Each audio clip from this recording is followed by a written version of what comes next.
Live from the SAP Center in San Jose, California, it's Retaliation! Welcome everyone to Retaliation. I am commentator Bob, filling in for commentator Reno. I'm joined by commentator Cody. And tonight we have a special Beat the Clock challenge for a shot at the RWR Women's Championship. Kicking things off, Joe Black and Sister Fister.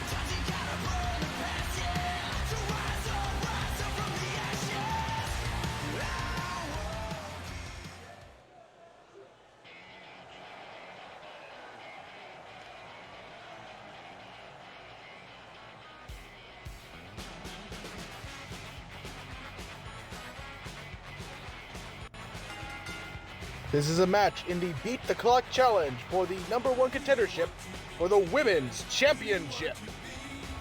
Representing the Legion of Zoom, from Seattle, Washington, Joe Black.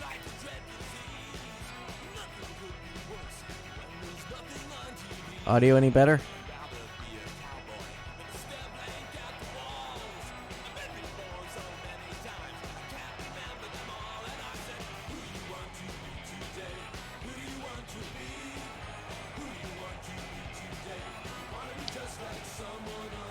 Jarrett, can you talk? Cody? Sure. Yeah. Okay. Can everyone hear commentator Cody and myself?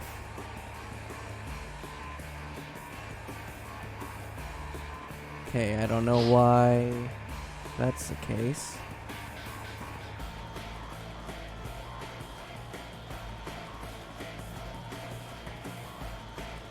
But you're right, I am only in the left channel. Is that the same for me, though? No, yours should be fine. I understand what's happening. I don't know if I can fix it. That's nice.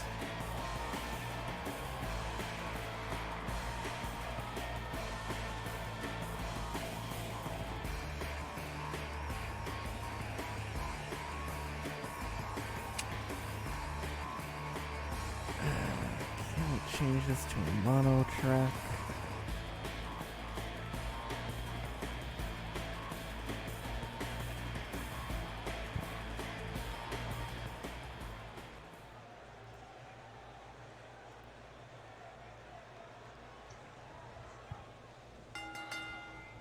Well, regardless, for our first match in the Beat the Clock Challenge for the women's division, we do have Joe Black and Sister Fister.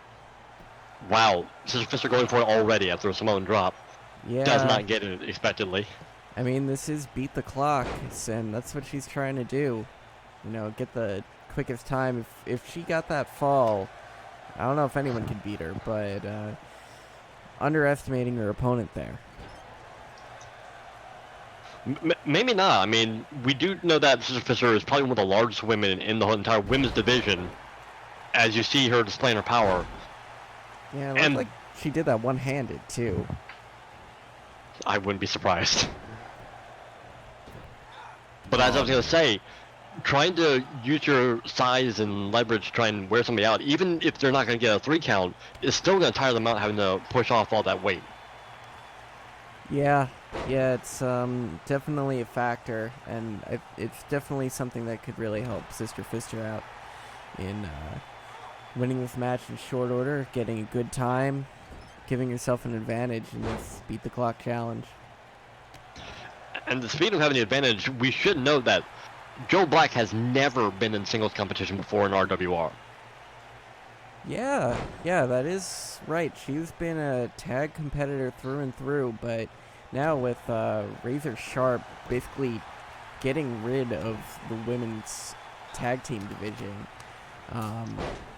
you know, now she's being forced into singles competition. Let's see what she can do. Yeah, but on the other side of that, Sister Fister by no means has any problems wrestling alone. So you got to think not only with the size and strength advantage, but also the experience. Yeah, very true. But you know, Joe Black is no slouch. She has experience in other feds, as far as I'm aware, and Oh, she's doing her best to hold her own here against the likely more experienced Sister Fister. Well, so far she's definitely had her hands full, and it's not getting any better at the rate this is going. She's gonna definitely need to do something to kind of turn the tide back in her favor. Just sits on her chest. Really trying Sister to use Fister that giving her one. no room.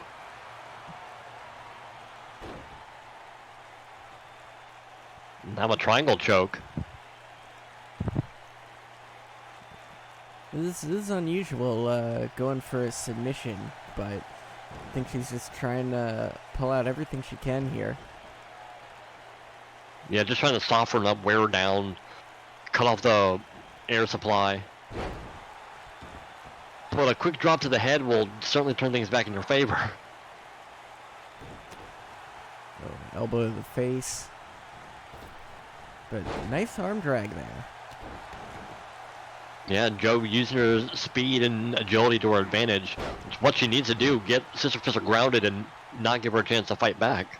Yeah, went for the leg there, I think trying to get rid of the base a little bit. There we see it again, using the agility. Yeah, and I think that's what she's got to do here.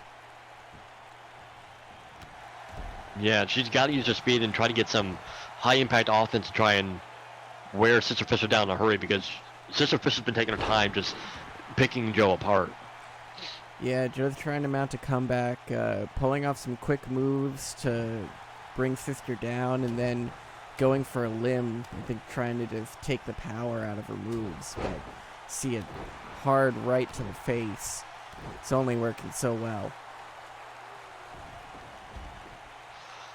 Not a bad move from Joe, moving to the outside, trying to catch her breath, but in this challenge, you got to think every second is important. And the longer you're taking recovery, and is seconds wasted on the clock, and the harder it is to put up a good time. Yeah, but it did give her an opening to do that elbow in the corner, followed by a bulldog, and now she's got a cover. But Only gets a one count.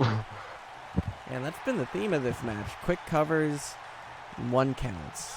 And it makes sense for the challenge that they have here, this Beat the Clock challenge.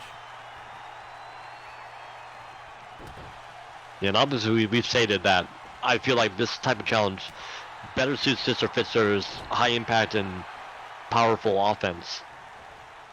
And it's shown thus far in the match how she's controlled about 90% of the match. Wow, there's some incredible agility from Joe. And then turns the striking game in her favor and goes for a cover. But again, only gets a one count.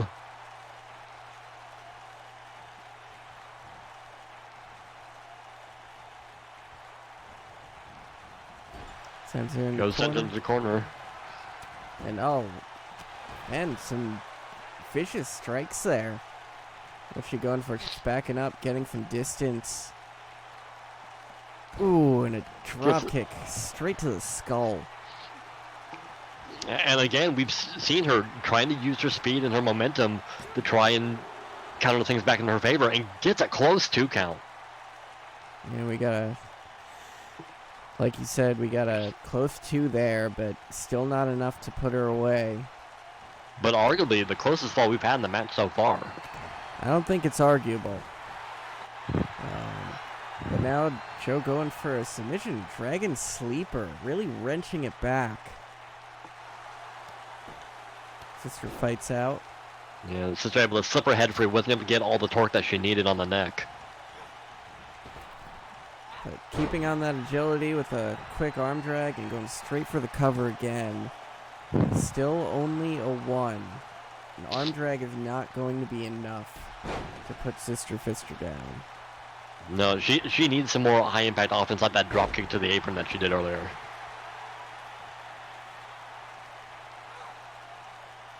But again, she seems to be targeting the head and neck, which might be a good strategy.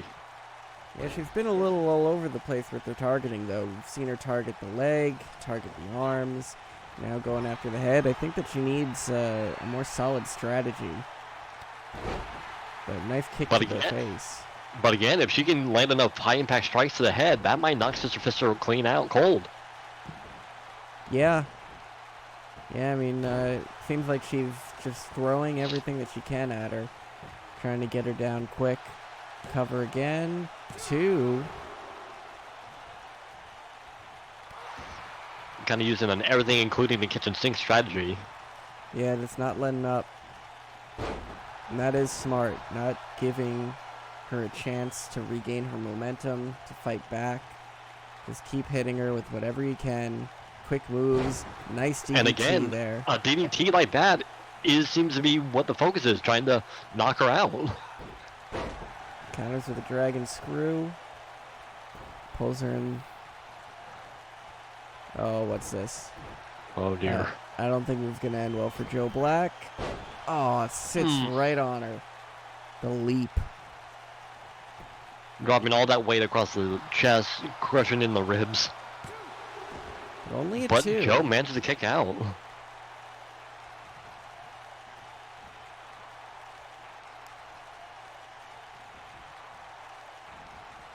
Good job slipping out there. May have saved herself from disaster.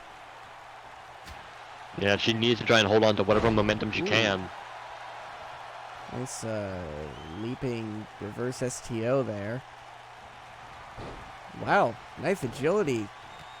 Series of kicks. Leg sweep down. Sister again hits her the back of her head again, but she manages to fight her off. Yeah, and that's the problem is that, she's doing all she can. Wow, knee to the face. Cover. 2. Near fall. Man, we have seen a turnaround. And again, wrenching on the neck and the head. Yeah, going for that submission. Not going to get it, but I think she did some damage. Stays in control. What's this? Runs up the ropes and whoa, what a Tornado DDT.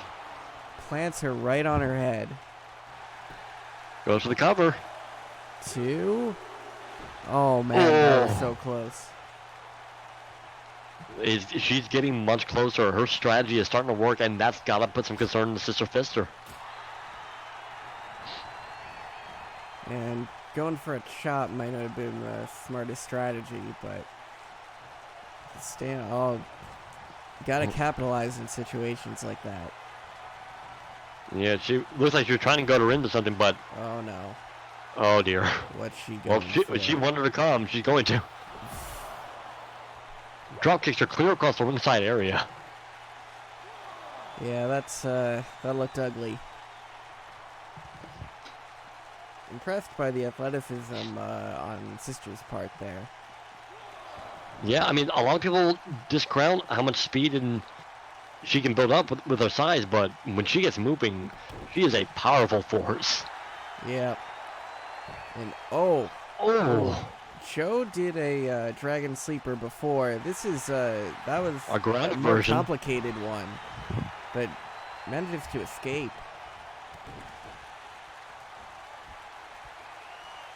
Oh, nice back suplex there, landing right on the back of the neck.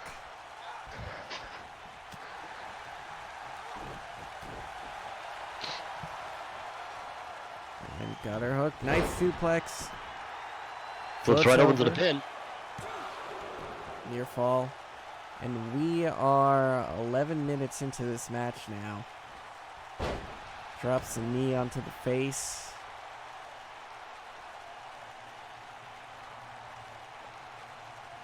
Seated abdominal stretch, trying to just do more damage, neutralize the back and the limbs. Yeah, Joe slowing the pace down a little bit, and I kind of like that she's not trying to burn herself out all at once, because if she does that, Sister Fister's going to take her apart. Yeah, but you do got to worry about that clock.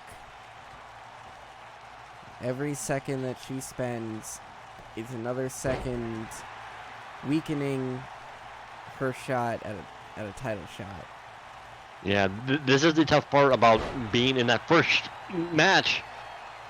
Cleans her claw with that bicycle kick. And another And another one. one. But she going for here? Sends her into the corner after those 2 boots to the face. Forearm across the nose. Sister might have blocked that. Not that one. Nice bulldog.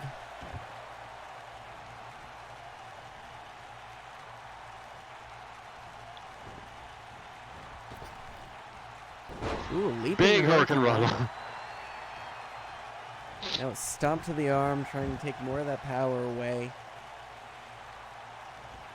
And again, Matrix dodge, knee, kick, sweep. Just like before. Joe Black might be inside Sister Fisher's head a little bit, goading her into attacking, and then taking advantage of the missed opportunity. Yeah, could be. She's really using the speed to her advantage, but oh no. Oh. Joe actually meant to block it. And I think that wearing down the back and the arms may have helped her avoid disaster there. And again, running up the rope with the arm grabbed and tornado DDT. This almost put her out before. And cover again. 1, 2, 3. She got her. And that's it.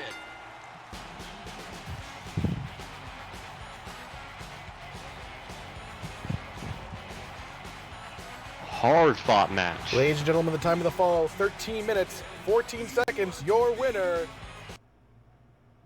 Joe Black. Sorry about that. Again, 13-14 is the time.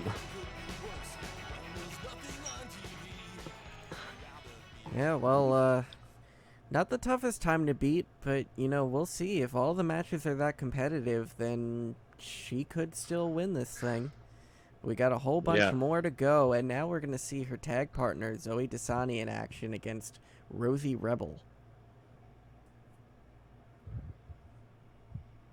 Yeah, and again, similar to the story with Joe Black, Zoe Dasani, not a singles competitor. She has been a tag team wrestler for as long as she's been in RWR, but now having to take part in her first singles competition. Yeah, and let's see what she can put together here.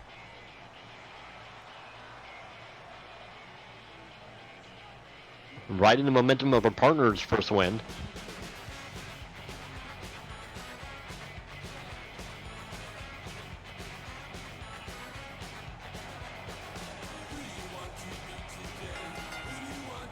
This is a match in the Beat the Clock Challenge for the #1 contendership for the Women's Championship. Representing the Legion of Zoo, from Seattle, Washington, Zoe Dasani.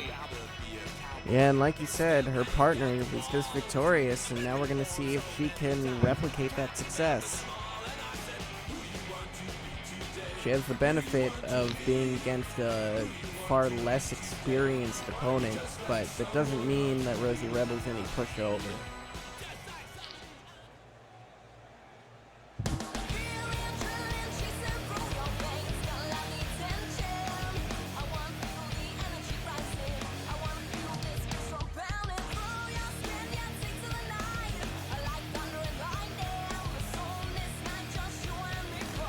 On the way to the ring, Rosie Rebel. Here comes Rosie Rebel, riding her motorcycle, something she's very fond of. Yeah, and you mentioned not as experienced as Sister Fister, but still far more experienced in singles competition than Zoe Dasani, which could spell trouble for her. Rosie Rebel is not a pushover by any means. Yeah, she's been impressive since arriving to RWR earlier this year.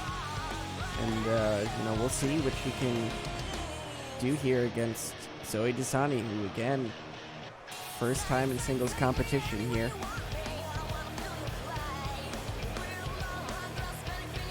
How are we dealing with pre-recordings? It's, we're kind of figuring it out as we go.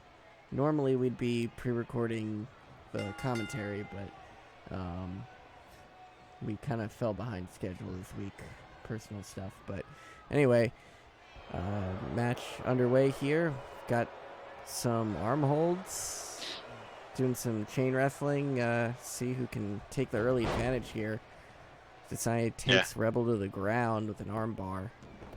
Yeah, and that early momentum is incredibly important in these essentially time trial matches. Getting out to the good start and then keeping that momentum, getting your opponent down early and quick. Yeah, well, they just ran and jumped into each other there. I don't know who got the worst of that, but Rebel taking control.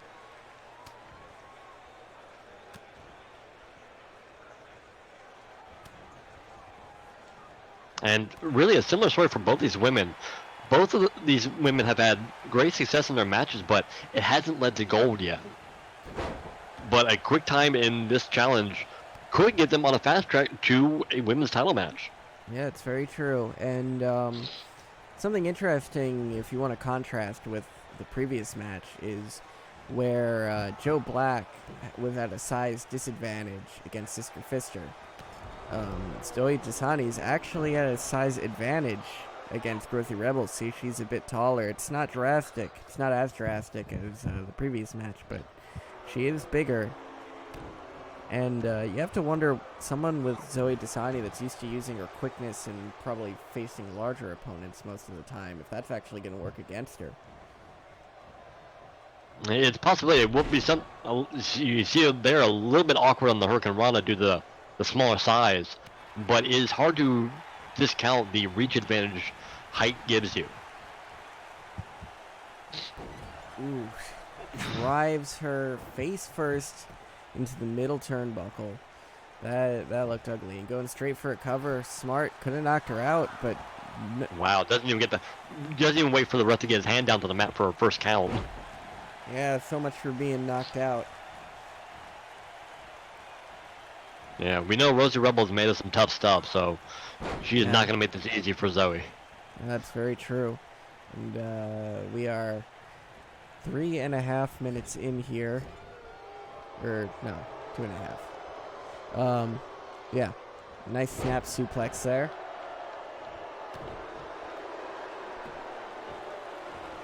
And then just going for a choke. There's nothing technical about that.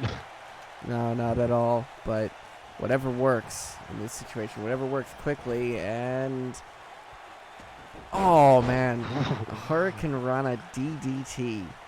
And that is not easy on somebody shorter than you. No, it's not. But Rebel getting right back in this thing. Gonna return with her own unique offense. Ooh, nice victory roll. Only a 1 count though. So far, both women going for a lot of outmaneuvering. Zoe Dasani actually had some of the more rougher offense. So Rosie kind of needing to get the momentum back in her favor, which she's trying to accomplish. Yeah, I think Rosie's kind of relying on her toughness here, but she's got to dish it out as much as she can take it. 1 count there. Yeah, and so far that side advantage actually come in big handy for Zoe Dasani. Knees to the back. Follows right up. But no, ooh, nice enziguri to counter.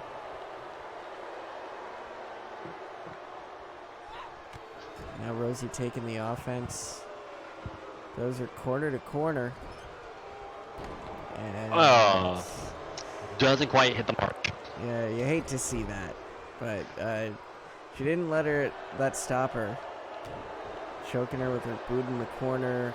Doing And you know what? arm. That's the kind of pressure that being under a time limit can put on you. You're hurrying more than usual, and sometimes you slip up. Yeah, but following up with an forearm, I believe, with a cover. Got a 2 count, so it seems like she's wearing Zoe down a bit. Here, approaching the 5-minute mark. Yeah, in these matches, it's not about who can do it the prettiest. It's about who can do it the quickest. Nice standing Hurricane Rana. Followed straight up with a knee to the face. She's going to need to follow up on her moves like that to get this done. Whoa, that was a unique DDT. Plants her. 2. Oh, man, near fall. I'm actually surprised that didn't get it done right there. Yeah, that was one hell of a move, but that's exactly what Zoe needs to be doing in this match. and she's continuing to aim on the head and neck just like her partner did. Yeah, I think she was studying that match. I think also they just share a lot of strategies. Part of being a team, they train together. They learn to do a lot of the same stuff in the ring. And really nice elbow from the middle rope, going straight for the cover. 2, 3. Wow, she got her. And that was quick. Okay, so yeah. Ladies and gentlemen, the time of the fall, 5 minutes, 39 seconds. Your winner, Zoe Dasani. Yeah, you heard the call. 5 minutes, 39 seconds. Definitely a much faster time than her counterpart in Joe Black. Yeah, more than twice as quick.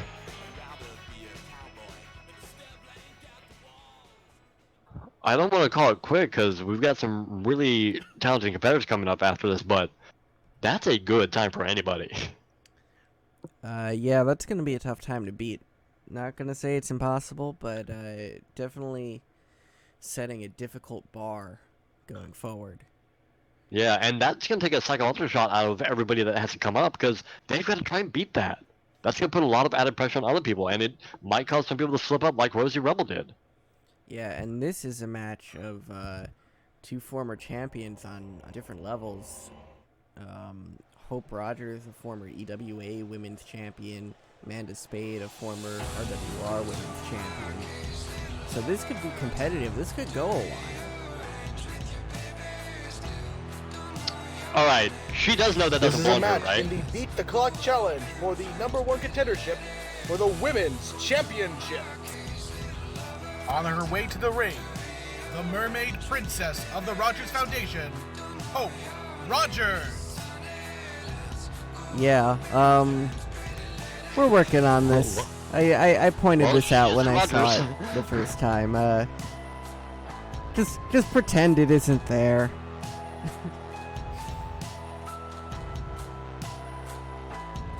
Oh, it has been fixed already. So, yeah, we'll have these screw-ups from time to time, but we're working on getting rid of them.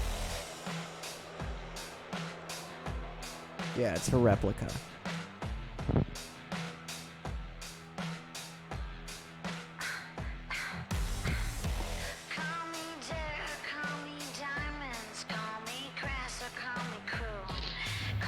On the way to the ring, from England, Amanda Spade. Yeah, Amanda Spade looking to reclaim the title that she pretty recently lost.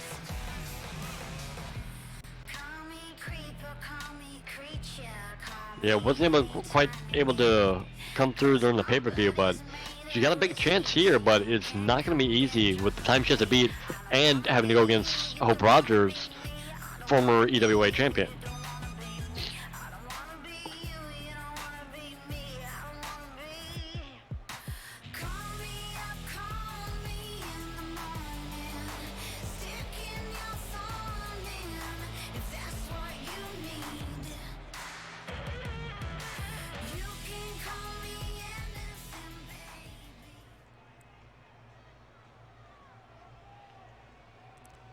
Alright, well, Hope Rogers has been very successful outside of RWR, as I noted, former EWA Women's World Champion, but she hasn't really been able to have that kind of success here just yet.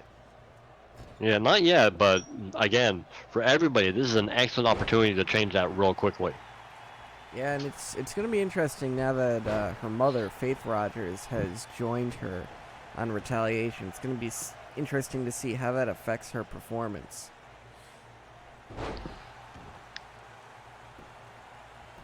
Well, thankfully for her at the moment, that is not going to be a factor as she only has to worry about Amanda Spade and trying to beat her in about less than 5 minutes. Yeah, very true, although you do have to wonder if her mother is a former champion in her own right, maybe gave her some pointers in the back. Or maybe not, because technically they're competing against each other in this thing. And what a cutter off the top rope early in this match. Yeah, and here's the big challenge for Hope Rogers. Amanda Spade is definitely going to beat without a time limit as it is. She's got to try and manage to do it in about 5 minutes. Yeah, Amanda Spade, like I said, former RWR Women's Champion. She kind of fell victim to the same curse as all the others this season and not being able to defend it, but the fact remains she's a former champion and probably one of the toughest challengers Hope has faced here in RWR.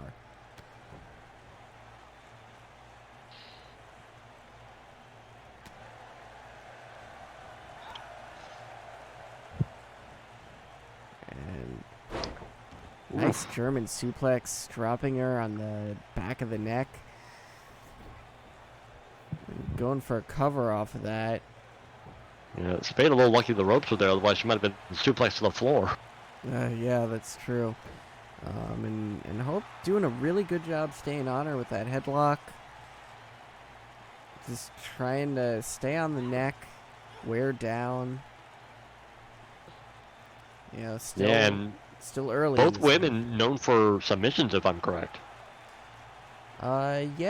Yeah, somewhat. I mean, I believe Hope uses a variation of the Kraken, like the rest of her family, and Amanda Spade, of course, has her rear naked choke, which, you know, could end the match at any moment. Yeah, and arguably both women do have that potential.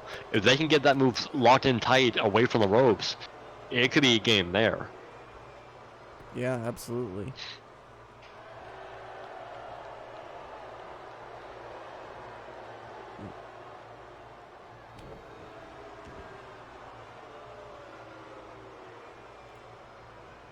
And we see some of the strategy, Hope trying to keep Amanda grounded, trying to make as few mistakes as possible while also just limiting the offense that Amanda can produce. Yeah, and that is exactly what she needs to do here. Her opportunity to beat the clock, as it were, already fleeting as we approach our 4th minute of this match.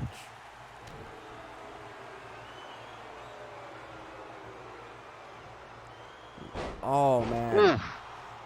Twisting into a knee to the face. It's nasty. Going for a cover off of that. Turning the tide here. 2. Near fall. And not a strong kick out from Hope. That did damage.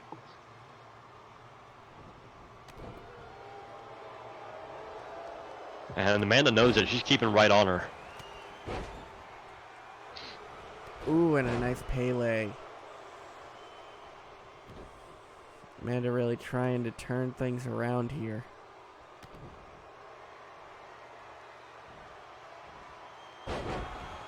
Oh, Connor! And this could do it. That was a hell of a way to lock it in. But no, Hope fighting out of it. Yeah, elbows to the side of the head, and that had to hurt. That was very close. But it seems like it just pissed Spade off. And again, that knee. Yeah, that almost knocked her out the first time. 1, 2. Oh, so close. Again. Man, if there's one thing you cannot take away from any member of the Rogers Foundation is that they will fight to the bitter end. They sure will, but Amanda Spade really turning things around here. Just putting the hurt on with every move. And what's she doing here? Dragging her across the top rope. Clubs her down to the ground. Face first.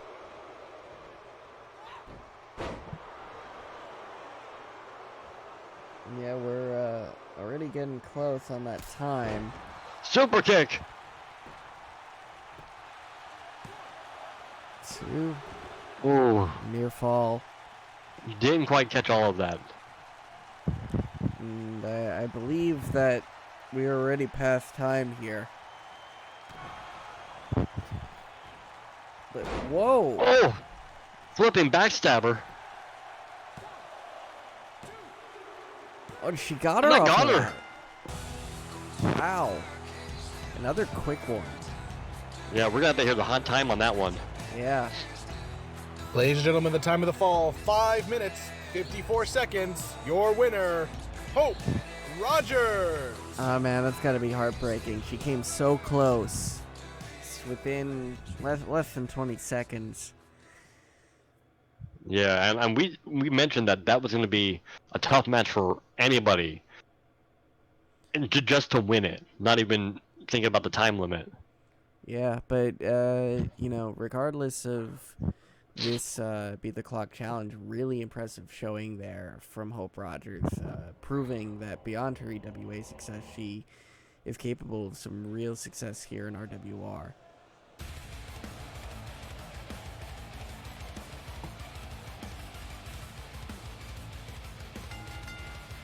This is a match in the Beat the Clock Challenge for the #1 contendership for the Women's Championship. Representing the Inner Circle, Haley Shepard.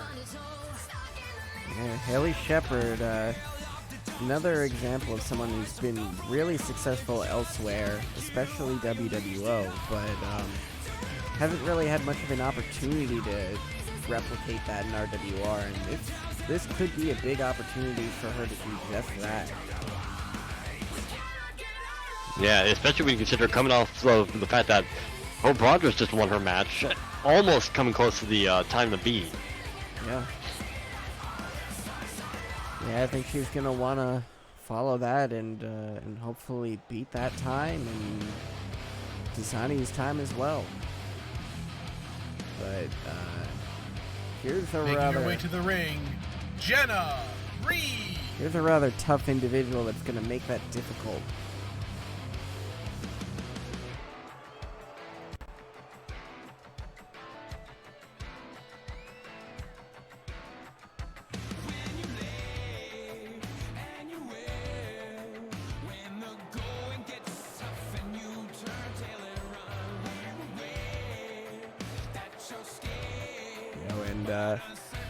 Jenna Reed's been feuding with both Haley Shepard and Hope Rogers for a while now.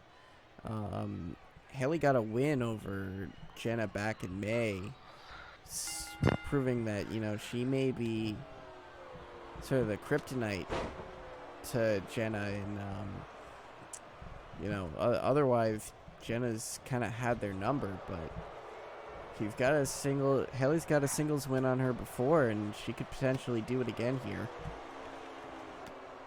Yeah, but now the big question is how fast can one of them get the win over the other? Because more than anything, being able to get that #1 contendership will be a huge leg up over the other. Yeah, absolutely. And Went for a suplex, Jenna having none of it. yeah, and I think that she wants that win back, and in short order here to beat that 5 minutes and 39 seconds.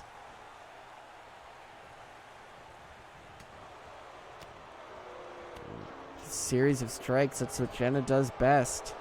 Backing her into the corner, bring her up to the top rope early on, and arm drag Big arm right drag off off the second top. rope.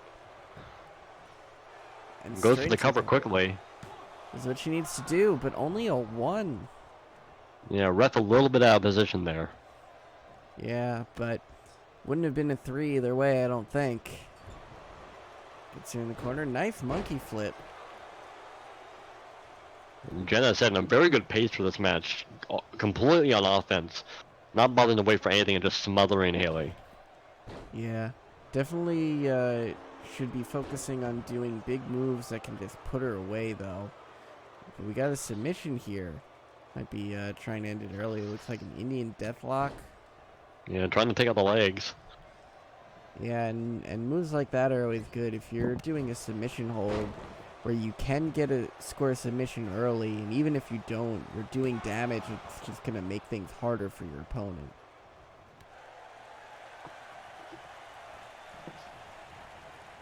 Yeah, we've seen where the concentrated technical aspect doesn't really produce enough offense quick enough to really do damage to beat the short time that we have set up. Yeah, it's all about But- those big high-impact moves, like that tiger suplex from Haley Shepard. Yeah, these two women seem to know that too. They are going all out as far as offense goes. Yeah, that's what you got to do. Just throw your bombs, get your shit in, get the win. Yeah, the prolonged factor is not really something you have to think about.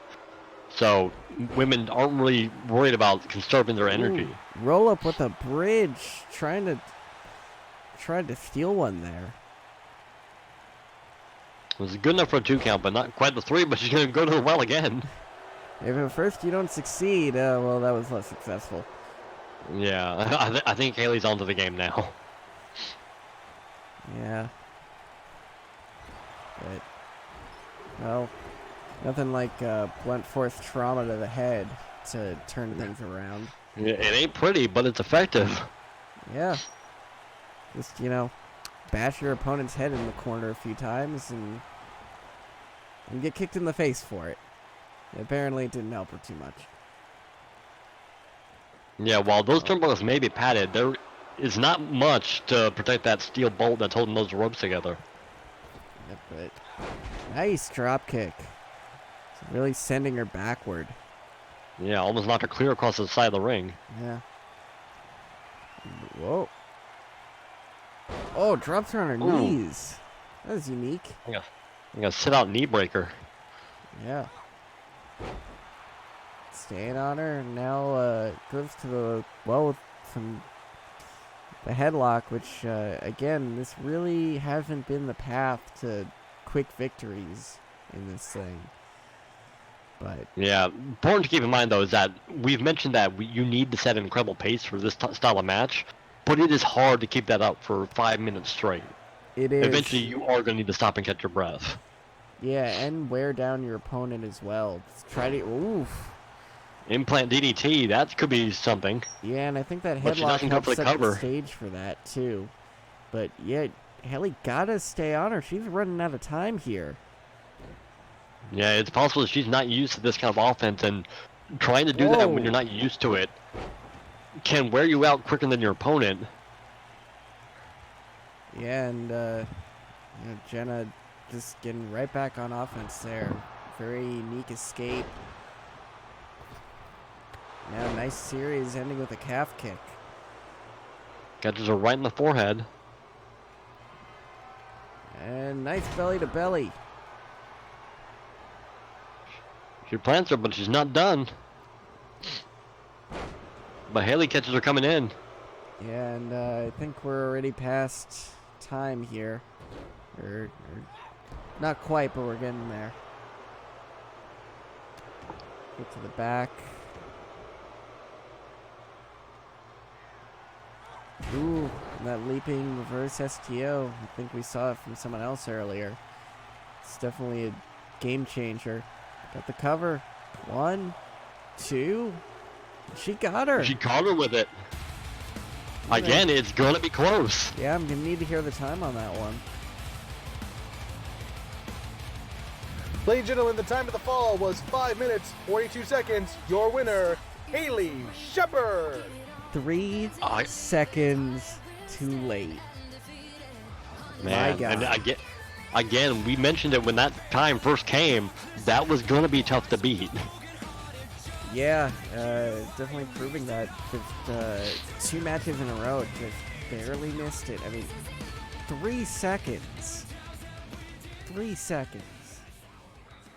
Yeah, and that was a back and forth match. It is tough, not only to beat your opponent, but to beat it in the time that Zoe Dasani has set out. You have to be near flawless. Yeah.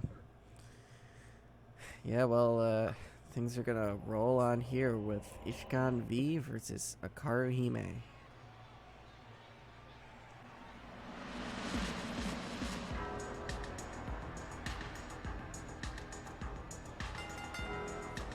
This is a match in the Beat the Clock Challenge for the #1 contendership for the Women's Championship. From parts unknown, Ishigan V.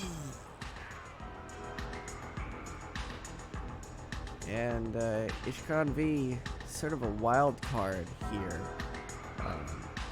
Haven't really seen her in singles women's action. Been tagging most of this season, I believe. And ironically, she's going to be facing someone who's a little bit in the same boat, and also someone she's very familiar with. Yeah, and both of these competitors were in the tag division pretty much all season, so it's going to be interesting seeing them face off in singles competition here. Think of a monster, you name it, I'm in it. It's been a hell of a ride, but I'm in it. Birth of the queen is the death of a cynic. I'ma be good, but just give me a minute. Representing Kimiko Gun, Akaru Hime. Yeah, Karu can claim to be the last RWR Women's Tag Team Champion, as Razor Sharp just took away the championships last week and shipped Kimiko, the partner, off to Resurgence. Yeah, and if you think about it, she's facing the person that she took those titles off of. Yeah, so you gotta imagine that there's maybe some bad blood in this, or at least chip on both these women's shoulders to prove something. Well, if one thing is for certain, I don't think there's any good blood between Fitzel Fighting Systems and Kimiko Gun. Yeah, I mean, as far as I'm aware, Akaru Hime is no longer affiliated with Kimiko Gun, nor is Izami Keisato. That shirt, I'm told that she's just getting new merch made up and new gear made up, so this is kind of just a holdover for now. But nice series of kicks, just getting countered into a beautiful suplex there, really unique. Yeah, one person who might not care about who she's affiliated with is in the ring with her right now. And we may not even have to worry about the time limit. These two might not even care as long as they get their hands on each other. Yeah, I think what we have to look forward to here is just a competitive match. And, oof, nice bridging German. Really perfectly executed. And I think Hikaru did benefit from that time working with Kimiko Matsui.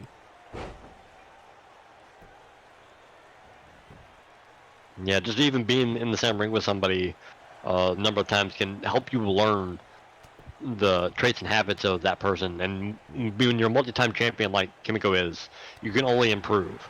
Yeah, and well, we just saw Hikaru go for that cross arm breaker there, which is a staple of Kimiko. Didn't pay dividends, but might have done a bit of early damage. He's going for those low kicks. Ooh, and follows up with a nice boot to the chin.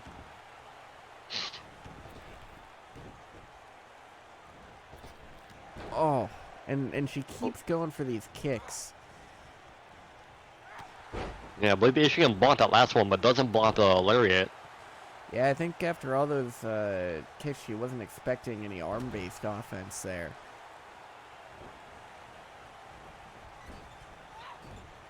Oh! Ooh, and follows up with a nice drop kick to the face. Making up for that height disadvantage with an impressive vertical leap. Now, oh my god! A lawn dart straight, spiking her head into the middle turnbuckle. And now goes back for the arm. Yeah, you want to talk about trying to knock somebody out. That's a good way to do it. Yeah. But here she gone, back up on her feet and throwing unprotected right shots right to the face. And another drop kick, this time to the back. Karu very aggressive in this match, and that's exactly what she needs. Another kick. Going for the cover. Only a one. Kind of had to expect that after just a stomp. Yeah, and also just like the caliber of people that you have in the ring. Again, both former tag champions. Yeah, but going back for the arm, really, working that arm-based strategy that she probably learned, at least in part, from Kimiko Matsui. But gets sent out of the ring.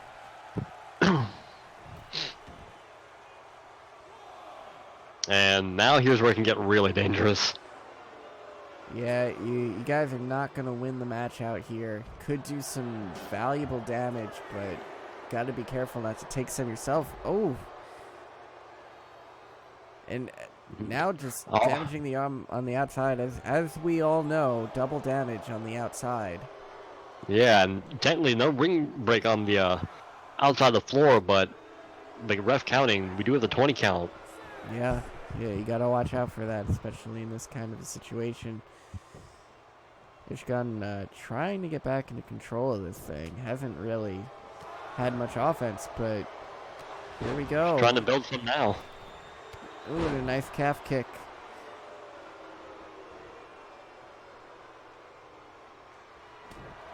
And Gets to the right. oh my god. Reverse Hurricane Rana plants her on the top of her head. That is a deadly, deadly move. And now going to the top rope. We've seen this from Ishgan a lot in the past, but her was smartly crawling away, and it doesn't matter. Oh. You know, I think she may have escaped. No, she just caught across like the back of the hamstring, but if she got not hitting the target like she wanted to. Yeah, and it looks like that was enough to stay in it. Oh my god. And she beat her. Wow. The Ocean Cyclone Suplex, I think it's called. That's a very good time. We're going to hear that one. The time of the fall, 4 minutes, 38 seconds. Your winner, Hikaru Hime. Wow. She beat it by like a minute. You know, almost a full minute ahead of the previous time. That is And we thought that one was going to be hard to beat. That is going to be an incredibly difficult time to beat. 4 minutes and 38 seconds. How often do we see 4 5-minute matches in RWR? It's not often. We're seeing it a lot tonight, which I think speaks to the desperation of this challenge. But we're deviating a little bit now for this World Title Division Tag Team match. And we heard last week, the man coming out right now extended an invitation to Adam Shaw, newly arriving on Retaliation, to join him and his crew, as you might put it. Yeah, well, you know, it looks like that might actually be working out for him. He's teaming with Shaw against Norns and Jarek here. The following contest is a tag team match. Representing the new board of directors, the main man, Razor Sharp. And again, our budget is blown on Razor Sharp's pyro. Well, some things never change. Yeah, of course. But in the position Razor's in right now, he probably couldn't care less. He has almost everything he wants in this match. He's got a new affiliate that he's invited over, and he's got facing 2 people who probably still don't see eye to eye with each other.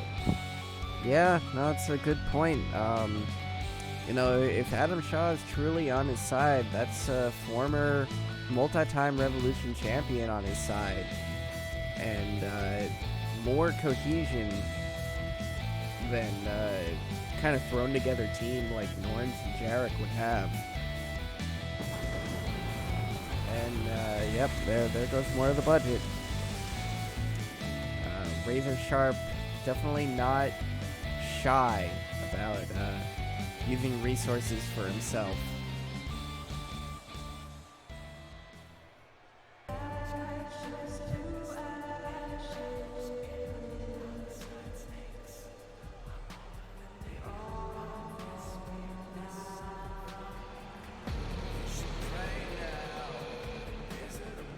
Representing the 7 deadly sins, Adam Shaw. Well, that might not be entirely true anymore. But he may be trading one team for another if it's true that he's joining Razor Sharp. Yeah. Yeah, but I mean, you do have to wonder what Shaw thinking in terms of, you know, he just went from running his own group is now going to be able to accept answering to someone else, even if that someone does kind of run retaliation. I mean, certainly there'll be perks, but, you know, he's not used to answering to other people. Well, to a degree he might be. A long time ago, he was part of the group Muspelheim, which he was a follower in that group. Yeah. But again, the big question is, what is that man thinking? And is it good news for anybody? I don't know. It's going to be interesting to see what he decides to do.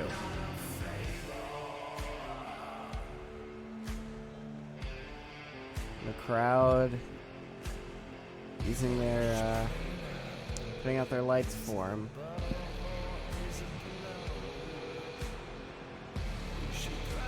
Certainly developed a strong cult following. A very interesting choice of words there for him. Indeed.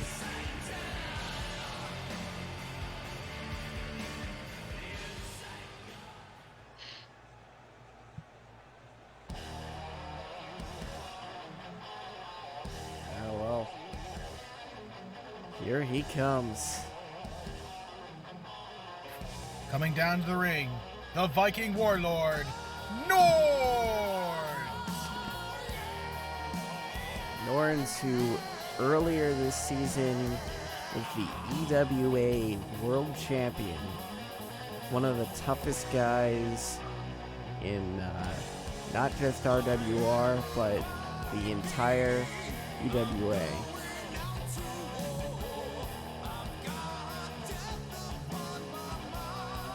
Possibly one of the toughest and strongest men I've ever seen in professional wrestling. Yeah, and he's big, but you gotta remember that he's also lean. You know, none of that size is like fat. It's just muscle. So he's surprisingly agile in that ring for someone as tall and just massive as he is. He has so much power, but he can move It's too. downright unfair how much speed he can generate so quickly.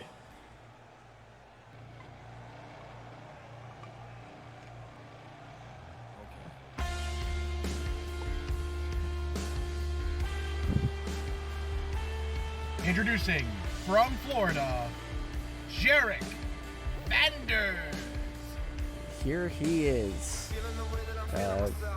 Some would say the people's hero of RWR. Definitely one of the most popular acts right now. And, you know, a 3-time world champion, but he's never managed to defend it. And I think that that's something that kind of eats at him, that he's always won the title just to drop it to someone else. I think that he really wants to get another shot at that title and really have a meaningful reign with it. You know, one might argue it's almost the chase of the world title that puts the most motivation in him. It's like once he has it, it's almost not the same as it was when he was chasing it. Yeah, and honestly, you see that a lot with wrestlers like Jarek that, you know, are crowd I've just gotten favorites. word that this match has been changed from a tag team match to a 3-on-1 handicap match. And you could just see, Well, I guess this is his choice. you could just see the expression on Razor's face change as he sat up in that corner. He was so confident, and he realized that quick announcement just right before the bell, no time to even think about it. But He just marched right over across the ring and stared Razor down. yeah, but Razor just laying straight in on Adam Shaw, clearly ticked off. It's funny because I was gonna bring up like how everything is way over the course of this month, incredible trades for Retaliation, incredible pickups. Two of them in this match actually. One he was hoping to recruit to his team, and now it's all gone pear-shaped. Yeah, looks like that plan backfired. But oof. Sunset flip powerbomb, sending his back crashing down onto the mat outside. Very thin And I guess padding. he thinks if he can't get him to join him, he'll just destroy him in this match. Yeah. Yeah, I mean, you've got to be frustrated that he traded for Shaw only for this to happen. Yeah, almost being made a fool of in this match. Yeah. Now he's got to beat two of his toughest opponents. And now a third who's just as tough. Yeah, important to remember, all four of these men are world caliber champion or world caliber talent. Yeah, I mean, they have all been world champions at one point or another. Norn's essentially a former Revolution champion from past experience, pre-RWR experience, and also obviously a former EWA world champion. Jarek, as I mentioned, a 3-time RWR champion, and he has been the only man to make that climb 3 times. Yes, and he's won other world championships before that. Adam Shaw, a 2-time Revolution champion, and Razor has not won any titles in RWR yet, but elsewhere he was one of the longest reigning champions, held the title hostage for like a year, and I believe had 2 reigns as well. Yeah, and even though he may not hold an RWR championship, that is not to take Razor lightly, as he has defeated some of the best in RWR. He absolutely has, and I think it's just a matter of time. But it is tough competition here, and he is going to have to do quite a lot to claim a championship in this company. Even as the board of directors just eats a boot from Norns. Yeah, and if there's anybody in this match who might want to get the Razor a bit, Norns is probably at the top of that list. Yeah, absolutely, and Razor can't be happy about having to face Norns here. And face him alone at that. Yeah, oh man. Just laying in punch after punch. And they had a hell of a match to kick off the season in Rising from the Ashes. I believe they went to a draw. And let me point out, Razor Sharp is not a small man. Yeah, but compared to Norns, he is. Yeah, anybody compared to Norns is pretty small.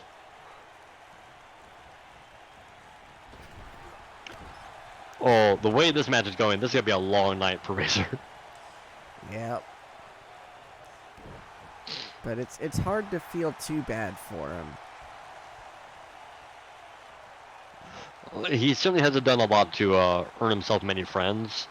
And yet he keeps trying to gather some in. He tried to recruit Shaw to him, but Shaw wasn't having it. Yeah, I don't know. He tries to go with bribery and does the deal. Yep, it might that's be it, we're over. done. And now... And, well, that's about what we expect out of Razor. Yeah, that's how he follows up the deal. Nice clothesline there. Yeah, Razor not shy about letting somebody know how he feels about them. Yeah, but you know, you can take a lot away from Razor Sharp personally, but you can't take a lot away Razor's from him Edge athletically. Too. Yeah. Love or hate Razor Sharp, you cannot deny the incredible talent that he possesses. Yeah, I mean, his accomplishments speak for themselves, and exclamation point. And pulling him as far away as he can, not taking any chances. But wow. Now, I was going to say, again, you cannot take away anything from Razor. He's a talented and smart man, but he's in there with Norns. Yeah, Norn's just another level of tough.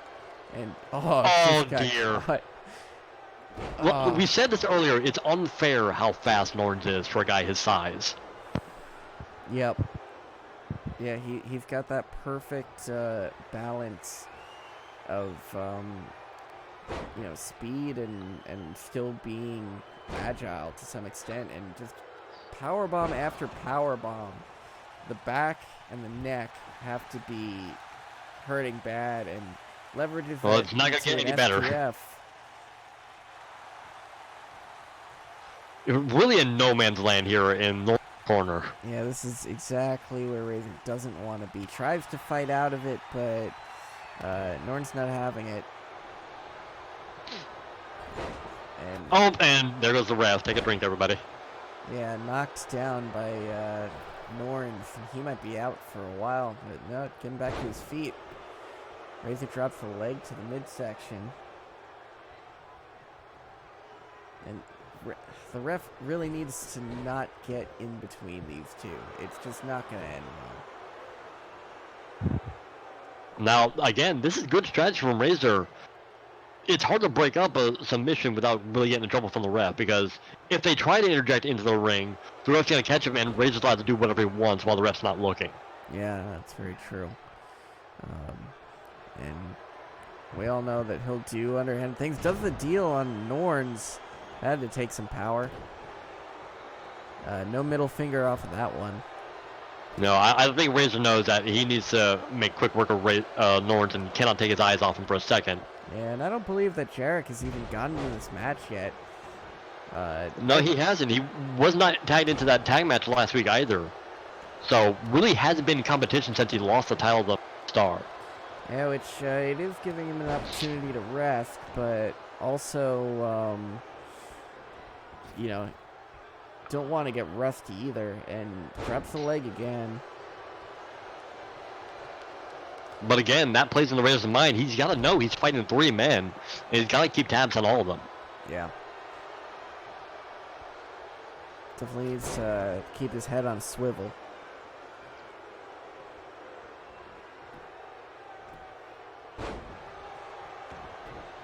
And again, it's not like Razor's not used to facing odds before. We know the tag match he had with Dono against the Court of Darkness, which they won, even though they were a man down.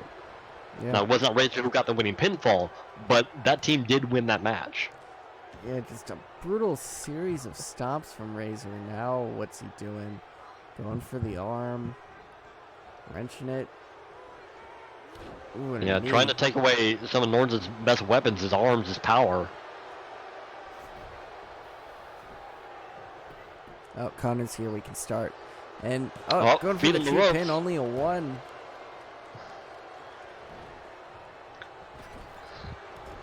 Oof. Crushes him in the corner for that. It must be like getting hit by a freight train. Something like that, yeah, because he can actually build up some momentum running there. He's not like a lot of other big men in that regard.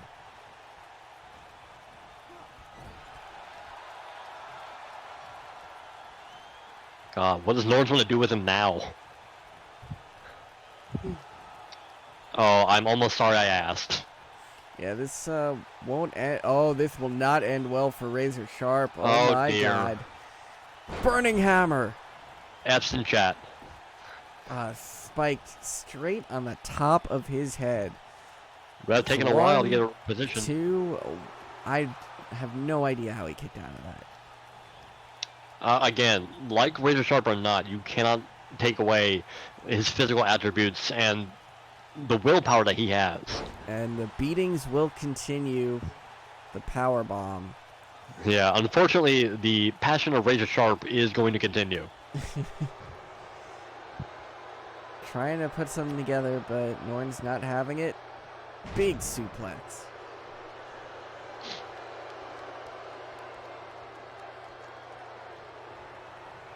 Oh no. Oh, no. German. I'm pretty sure that Razor doesn't wish this was in his fates. And 3 fates. Look at that do it. Going for the cover. 1, 2, near fall. No, not yet. Man, once Norns got tagged in this match, it just took on a whole different level of brutality. Oh no! Got caught out the air again. And I'm hearing that actually Just Insane and Chris Jones aren't even in the building tonight, which is why they haven't come out to help Razor out. Yeah, probably didn't think they were needed, gave them the night off. Yeah, it was a judgment error on Razor Sharp's part, really. Yeah, and in a way, mercifully, Norns tags out the Jarek. Yeah, Jarek finally getting tagged in, finally getting to get some action himself. Nice dragon screw.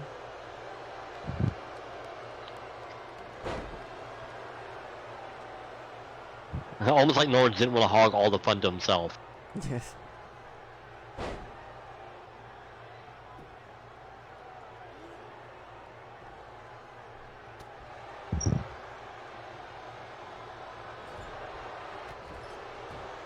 Now, Jarek might be one of the smaller men on this trio, but don't let the size fool you. Oh, and middle fingers. Taking a of page his out of own. Razor's book. Telling Razor he's number 1 or number 11. Oh man. B trigger. And sending a very strong message there. Yeah, doesn't even bother to cover him after the B trigger.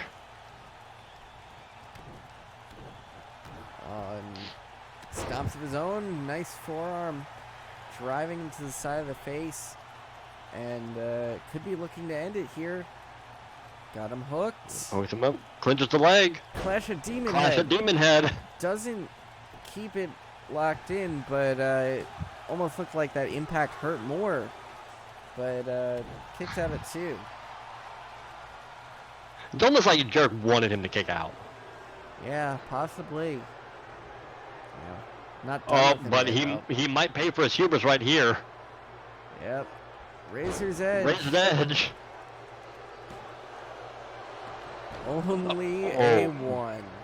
Only 1. Barely kicked out before the 2. That has to eat away at Razor, but look at what he's going for here. Got him on the shoulders. Exclamation point in his corner. Yeah, and Razor's not going to take any chances. 2. Holds the leg. And Norns and Shaw made no effort to break that up. I think they knew that Razor, or that Jarek was completely fresh, hadn't taken any damage. Yeah. And so Jarek was able to pretty easily kick out of that, even though been hit with two of Razor's best moves. Yeah, also you got to figure Razor's hurting right now. His moves probably don't have the same punch they normally have. Yeah, pretty much fighting for his life at this point.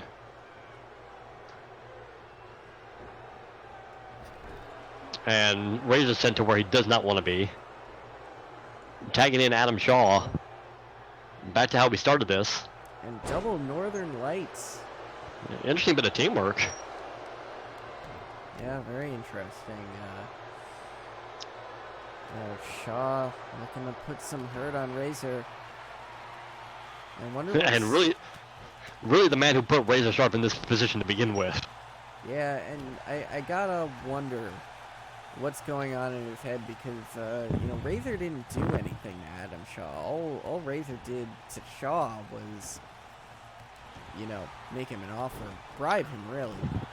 Yeah, not a terrible offer if we're looking at it at face value. Yeah.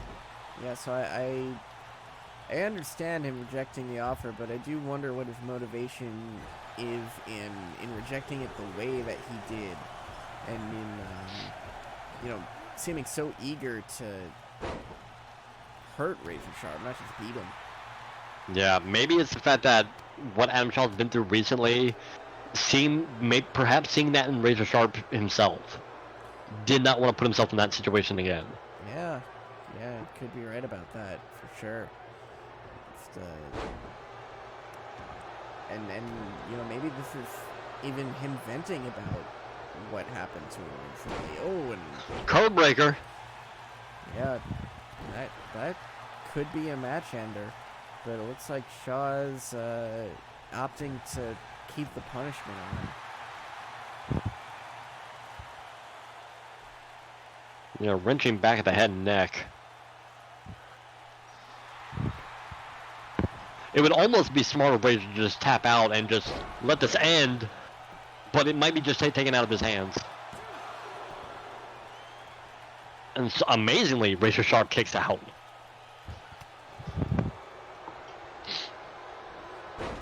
Oh, again, caught out of midair and sidestepped by Adam Shaw. Yeah, and Face plants into the mat. I think Razor's so winded that his moves are just becoming predictable and easy to avoid. Adam Shaw tagging back Jarek Vanders, who just stomps away at him.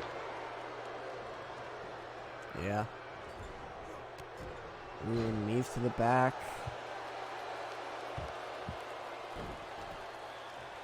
But this whole trio just picking Razor Sharp apart limb by limb. Yep. Oh, and limb by limb indeed, going for one leg and then for the other.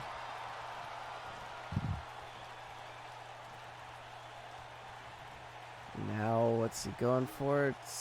Oh, no. Drops him on his Bloodbuster. face. Yeah, face and chest and stomach. You know, like a belly flop on the mat. Not what you want. Oh, he's got the wrist. Hooked and V-trigger. V-trigger. And he just collapses in a heap. Jarek not going for a cover. Again, the pain continues. Yep. He's keeping the punishment on. Went for a knee, but Razor still got his wits about him. Nice But hook. again, the freshness of Jarek Vanders coming to play.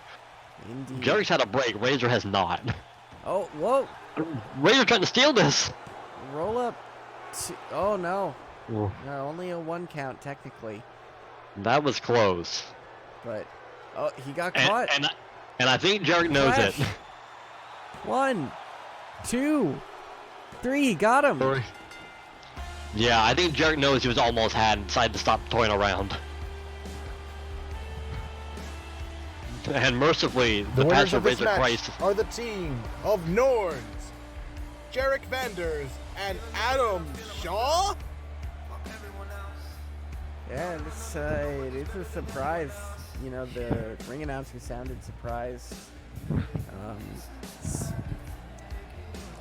that Adam Shaw did what he did here. But, you know, with that, we're returning to our Beat the Clock challenge. Hikaru Hime setting a very difficult time to beat at 4 minutes and 38 seconds. We're ending off Retaliation with Faith Rogers versus Olivia Taylor. And this is a heck of a main event. Yeah.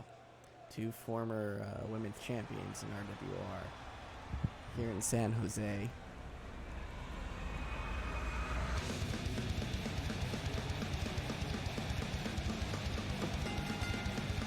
This is a match in the Beat the Clock challenge for the #1 contendership for the Women's Championship. Coming down the aisle from the Ghost Pirate ship of the Rogers Foundation, Faith Rogers.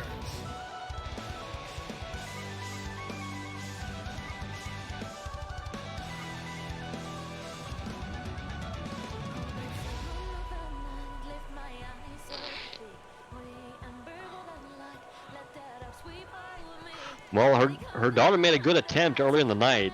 Wasn't quite able to beat the time, but now that time is even shortened, so Faith is going to have her hands full. Not only trying to beat the time, but also facing the former women's champion herself, Olivia Taylor.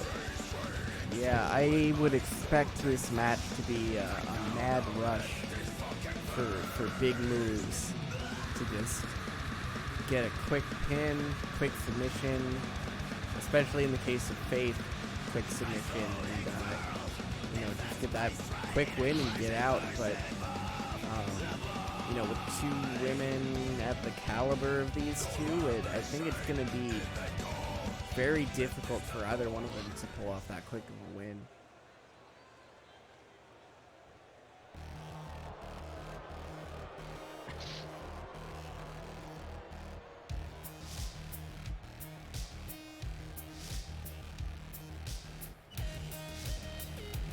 On her way to the ring, representing the new board of directors, from Sydney, Australia, the Violet Queen, Olivia Taylor. Now, I heard a rumor through the grapevine, and I don't know if you know the validity of this or not, but apparently Olivia Taylor requested this match. That is interesting. I hadn't heard that. Yeah, I guess that she just has something to prove, you know, with Faith Rogers being one of the most experienced and accomplished women in the company, and especially, you know, with her recent arrival on Retaliation. I think Olivia wants to make a statement that, you know, this is her brand. Yeah, you also add in the circumstances around Apathy's injury and the status of her career at the point. A lot of fingers being pointed at Olivia Taylor. Yeah, that's true, but, you know, I think that she's proud of it, actually. I think that if she was able to say that she ended Apathy's career, she would consider that a positive, and she would consider that something to brag about, which is a little unsettling. It is, and again, it's not going to make those rumors any more polite about her if those thoughts are true. But at the moment, she's got to keep her thoughts on Faith Rogers. Yeah, and you know, she cannot take this lightly if she wants to have any hope of beating that time that Akari set. You gotta do things like that, you know.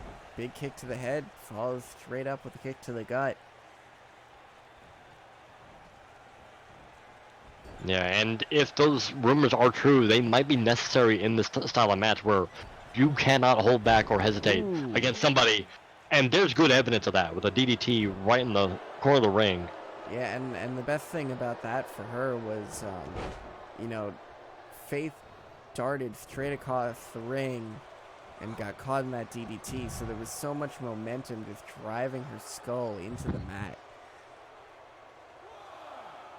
Yeah, and we could have a counter right here if Faith isn't able to get back on her feet, but she does. And smartly, Olivia not worrying about going out to follow her. Yeah, staying on her. Got a submission here at the leg scissors. And Yeah, again, focusing on the head and neck. rolling her over. Not letting her escape. Again, using that flexibility. And another one.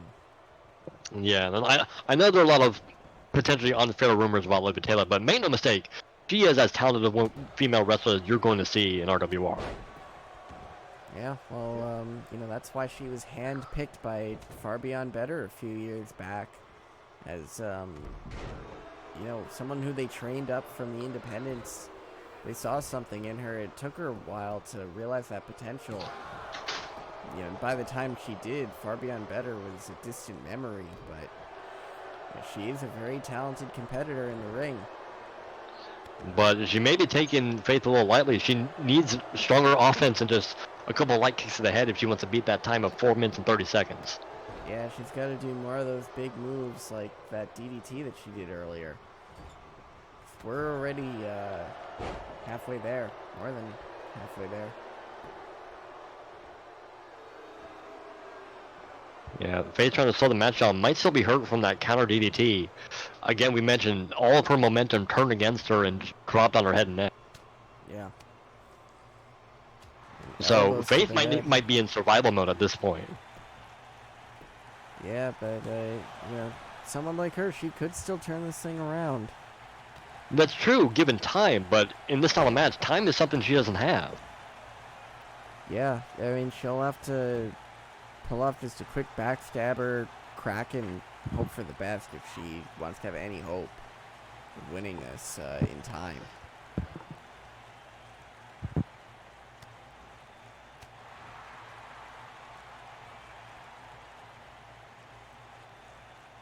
Faith gets Olivia up on her shoulders. Yeah, and this could be bad. Oh, Yeah, Olivia knew it too, and she's trying to fight out of it. yeah, I mean, forget losing the match. That could do damage to your career, whatever was about to happen. She was Yeah, smart if she to gets get like out of power that. bombed out the ring or something. Yeah, we've seen that happen a few times here, and it is always scary.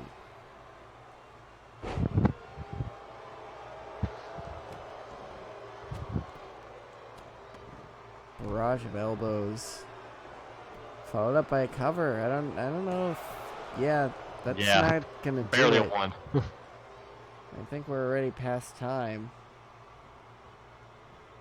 Or no, not yet.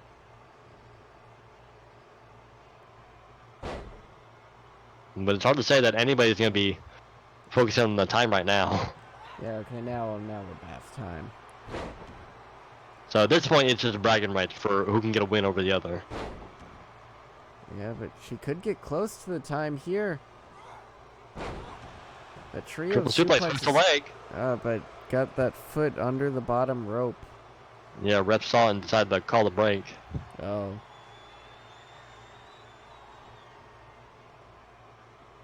Lifts her up.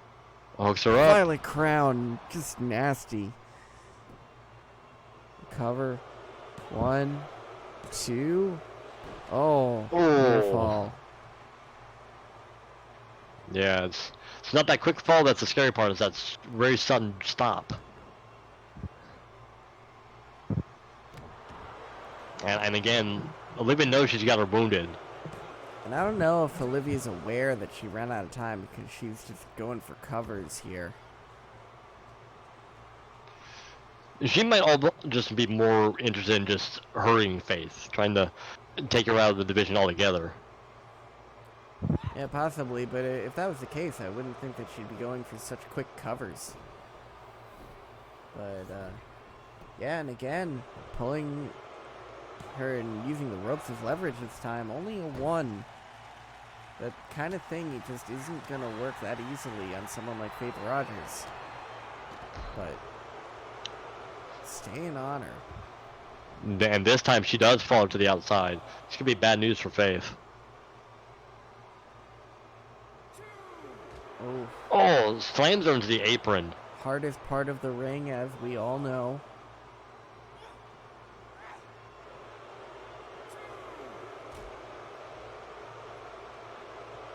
Just exchanging blows, but Olivia opts to just get in the ring.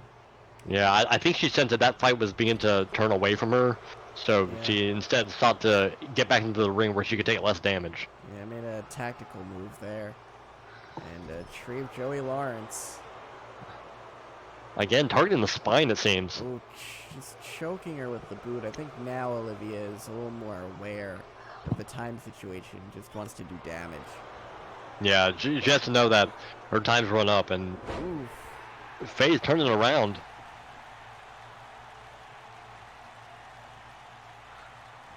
What's she doing here? Building some Trying to build some momentum. Ooh, and a nice calf kick. Seen a few of those tonight. And smartly, Olivia retreats to the outside. Yeah, but now Faith not giving chase and pays for it. Really should have stayed on her there. Yeah, I think Faith might still have some lingering damage stacked up on her. Oh, and here we go again. It's 2 suplexes now. Is she gonna hook the leg? Yep. Does not go for the pin though. No, I think she sensed that the ring position wasn't really right. Better Yeah, ring didn't want to make the awareness same mistake. Better ring awareness than Jack Johnson there. But again, the toughness of Faith kicking out again.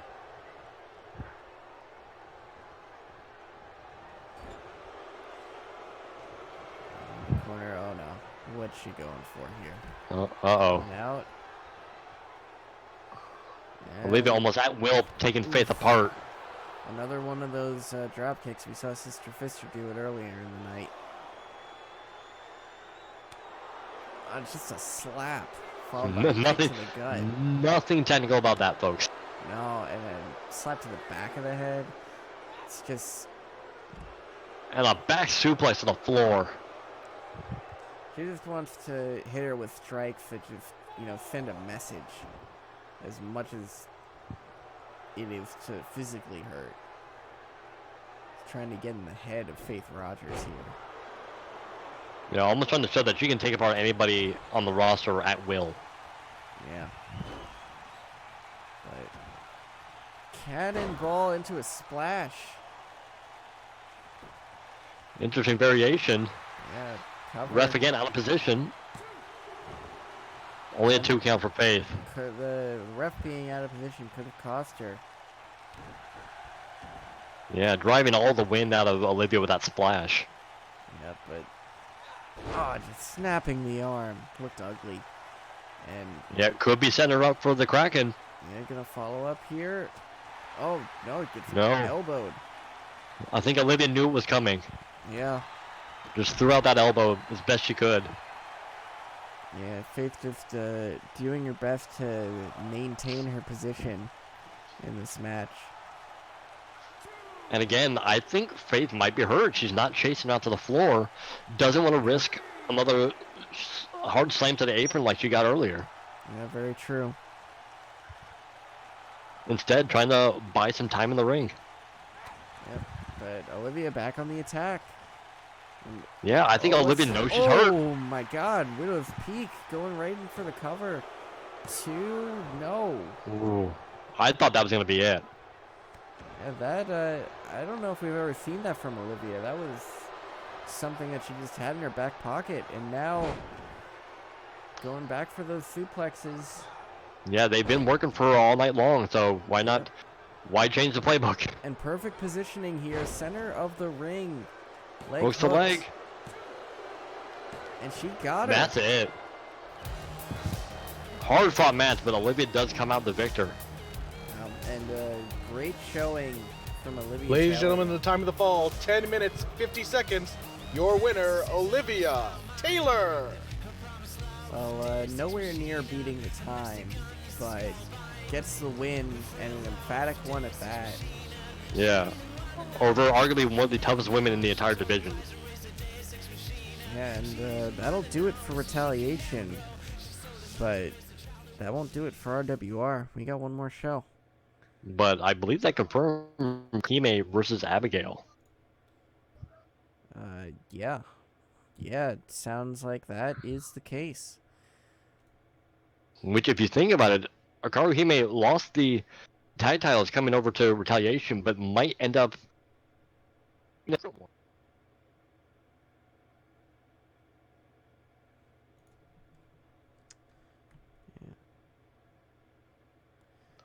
Alright, well, gotta change over here. You know, give the ring crew an opportunity to change, well, no, actually, I believe we're switching venues here. So, I'm gonna get everything set up.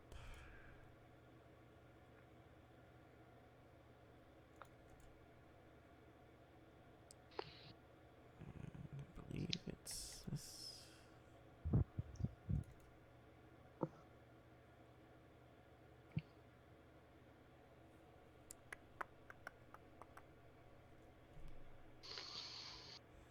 Yeah, some very interesting implications from that Retaliation, specifically with what you said with, you know, us seeing Hikaru Hime versus Abigail at Inferno.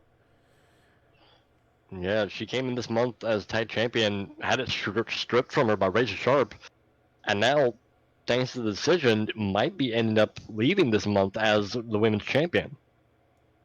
Yeah. Yeah, and that'll be, you know, a new feather in her cap. You know, having been tag champion, having been champion elsewhere, she hasn't won a singles title here yet. So, you know, let's see if she can do it. But first, we're capping off this week with Resurgence, and that starts now.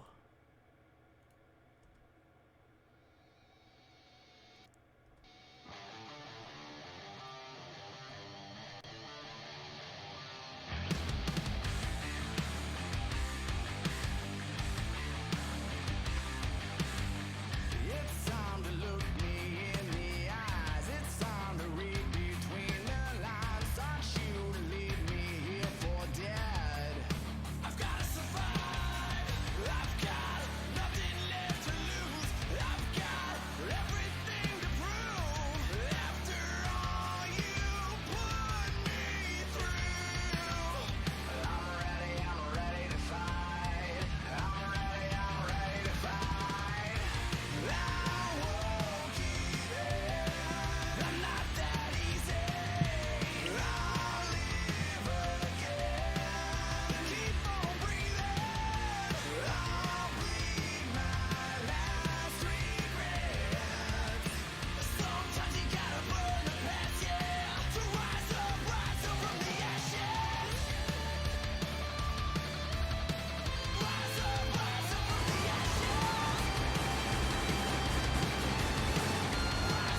Live from the Sweet Train Arena in Sacramento, California, it's Resurgence.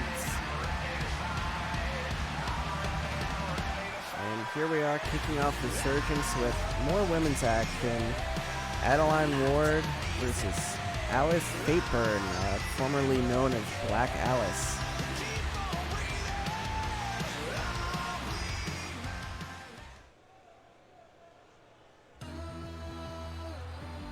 Here we are in Sacramento, California.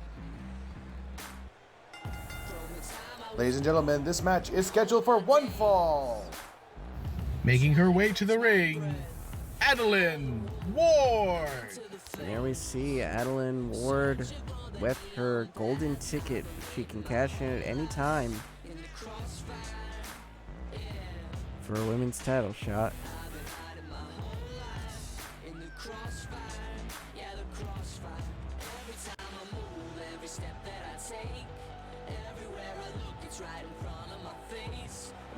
Yeah, really has her chance moment to where she can pretty much pick and choose when she wants to make her move.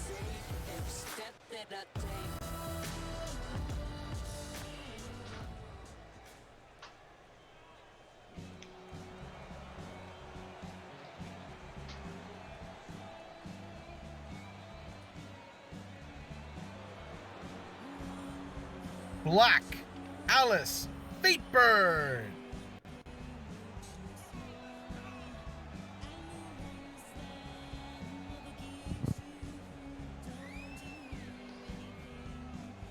Now we have somebody coming up with a new look, a new last name.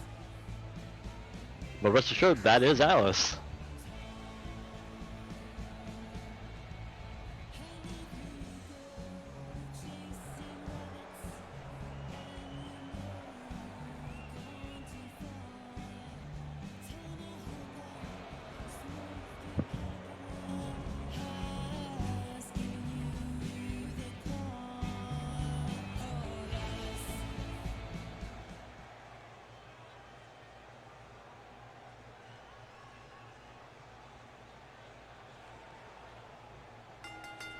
Here we go, unique matchup here.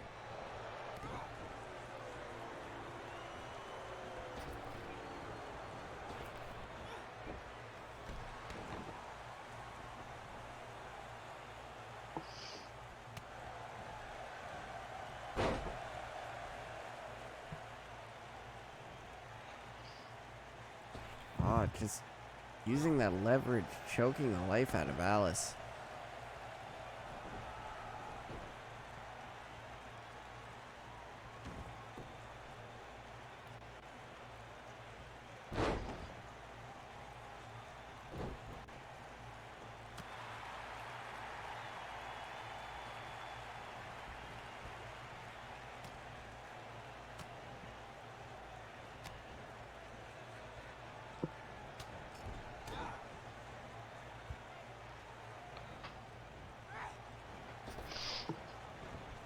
So we mentioned earlier, again, Alice with a new look, I believe no longer part of Seven Deadly Sins. Yeah, well, Seven Deadly Sins is kind of dissolved, it seems, so fresh look to come with that.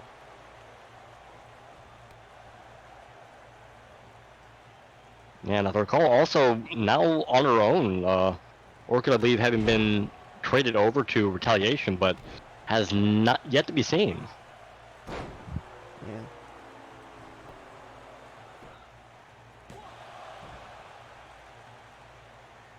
Only gets a 1 count on Adeline. We'll see how she handles on her own the recent coming weeks, but so far, looking in good shape in this match so far. Yeah, and against a formidable opponent in the golden ticket holder. But going straight for a sharpshooter. Scorpion Deathlock, whatever you want to call it, but gets thrown into the corner and Ooh. yeah, just some ugly landings that could really change the landscape here. And oh, nice slingshot guillotine leg drop. And goes Yeah, she had for it. the cover. Only a Yeah, one. I was gonna say she had a good idea trying to position Alice away from the ropes with the sharpshooter, but still had some strength in her legs, was able to throw her off into the turnbuckle. Yeah, it backfired real badly, and you know, that sequence of just a few moves really could be the difference maker in this whole match.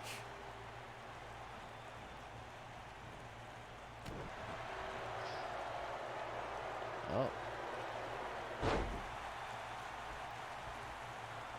Now simulate your crab, but gets right in the ropes. What's she going for here? Oh! Nice slam there. 2? Only a 2. Dropped her right in the back of the head, almost like a modified Emerald Explosion in a way. Yeah, sort of. It's, oh, through the looking glass, and I'm hearing is what that move is called.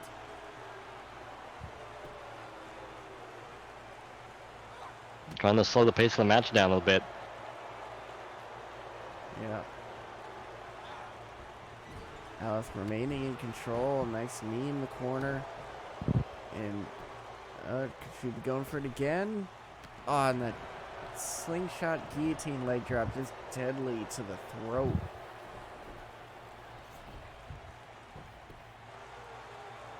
And now using the ropes for leverage, but only a 1.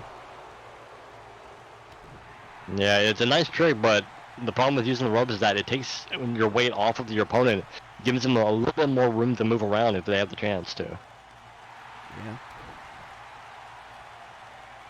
Now, oh, that was unique.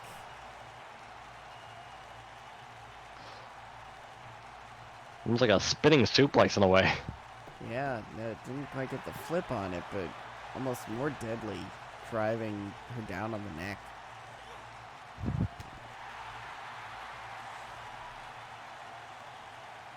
But she can't seem to stay in control for long, and this is not a good position to be in, having both your arm and your leg wrenched at the same time. Nowhere to go. Yeah, using the step through the pin the shoulder down to the mat while wrenching the leg in a half crab. And releasing it, thinking that she wore down enough for this. And here we go again through the looking glass. 1, 2. Oh, so close. Still not quite enough. Yeah, but she's done a lot of damage. You know, and ever since that sequence of moves early in the match when she took that bad landing in the corner, Ward just hasn't been able to put it together here. But this could be, oh man, that was a difference maker. And she got her. Wow. With it. High impact on that drop. Man. Alan Ward survives. The winner of this match, Adeline Ward. Well, nice win for Adeline Ward, but you can't take anything away from Alice. You know, she looked really strong that whole match. Just got caught off guard by a really deadly Death Valley driver there. Yeah, was in control most of that match. Definitely had the majority of the momentum. Just got caught out of nowhere. And enough to knock her out of her senses.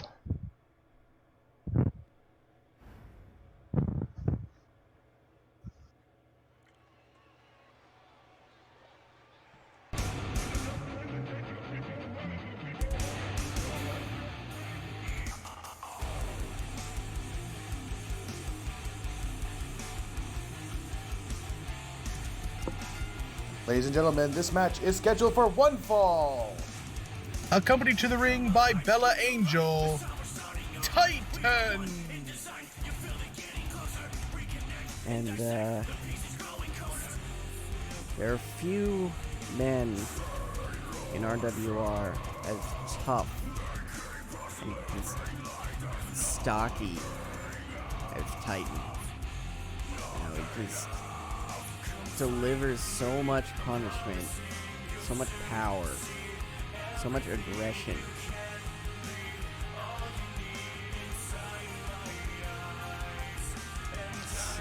Yeah, when you talk about the status of big men in professional wrestling, and we talked about Norns earlier, kind of the unstoppable force, as you will. This is the other end of the spectrum, the immovable object in the form of Titan. Yeah, indeed. Not as fast as someone like Norns, but there's so much power. But he's going to be facing off with another big man here.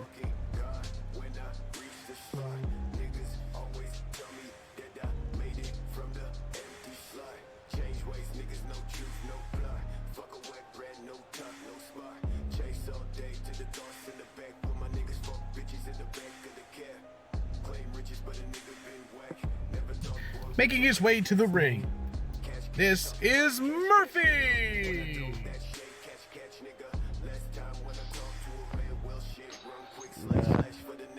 Murphy really pulling out all the stops here on this entrance. We've got smoke and...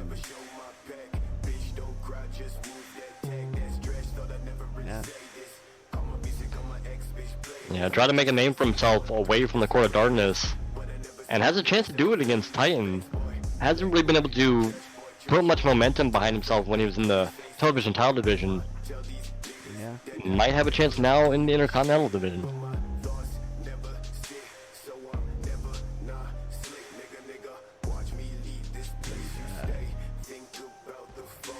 Oh, wow. Got some pyro, too.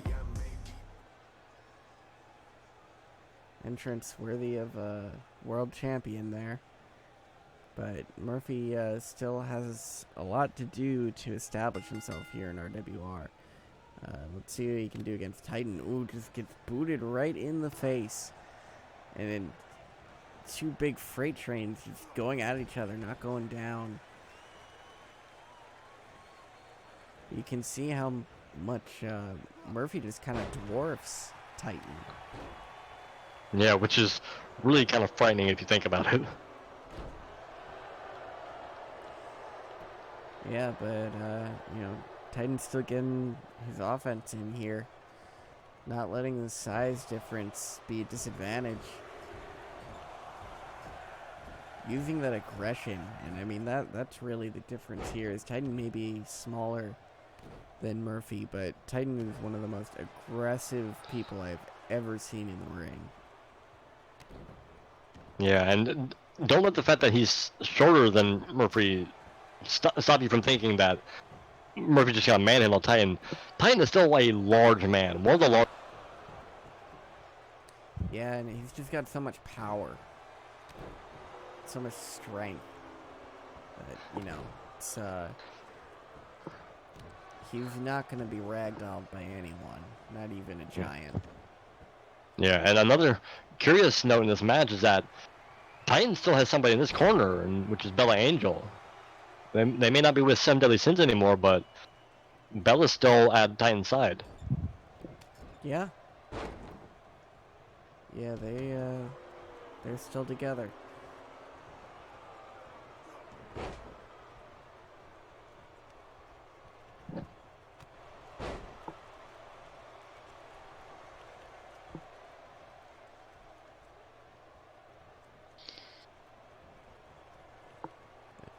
Oh, what's he going for here? And a boot to the gut. Just stomping down. And it's a good way to rob somebody of their air. Can't get your breath in. Just making a comeback that much harder. Yeah, and talk about knocking the wind out of someone. That big splash there, I'm sure contributed to that.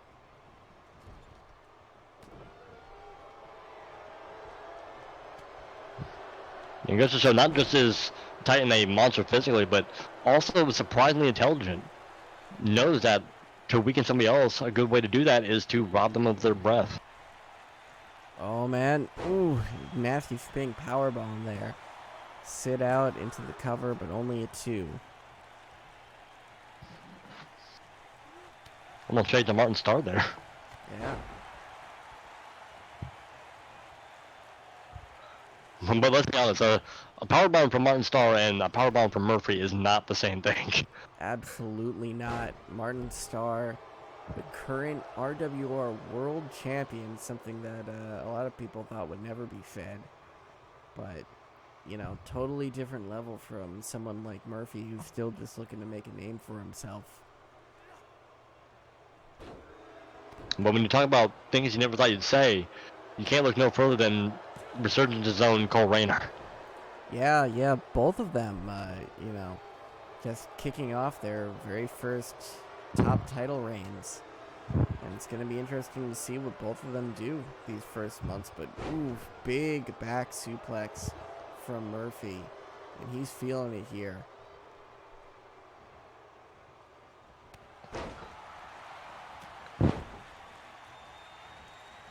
Yeah, but if he wants to be victorious in this match, he has to stay on Titan, which he's doing. Oh, He's got to keep the momentum in his favor. surprising athleticism and agility from the large Murphy the Giant. Very surprising to see. Yeah, that's one way to put it. Interesting. Okay. Sure. All right. And another power bomb. 2. No.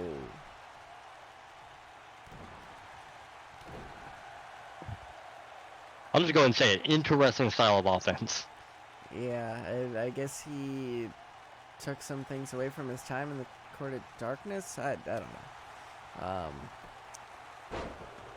think Murphy may still need to work on finding his identity a little bit, but if it works, it works.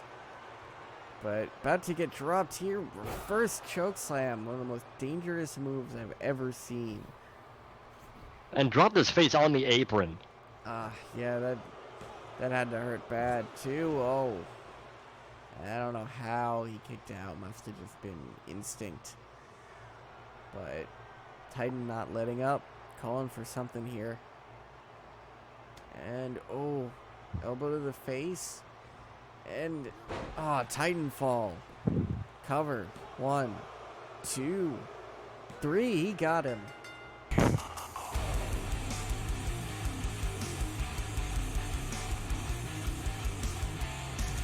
The winner of this match is Titan!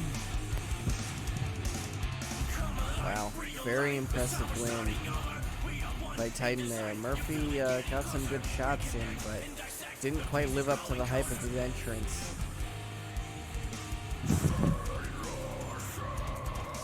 Yeah, Murphy's still just not able to build the momentum he needs to get a win together. Yeah. And Titan continuing to build that momentum that he's been building the last year or so.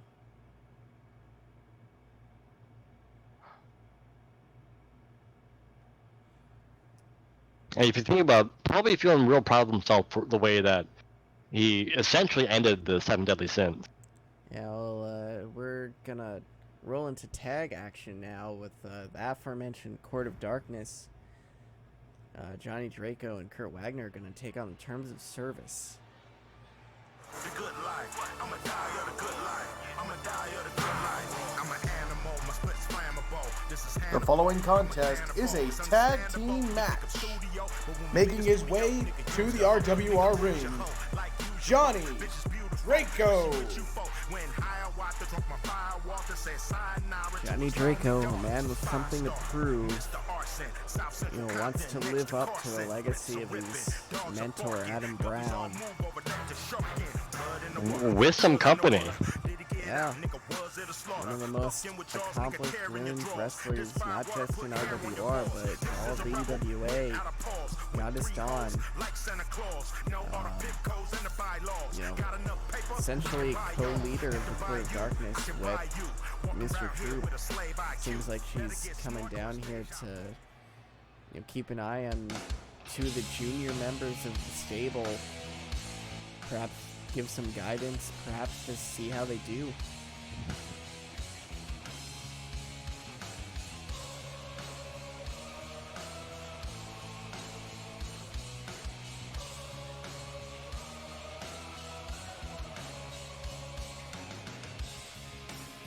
This is Kurt Wagner.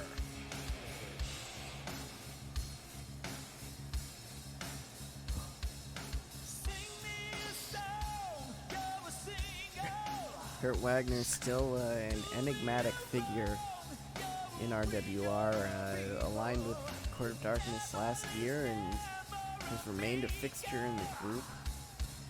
Here, he'll be looking to help pick up a win for his stable. Tag action.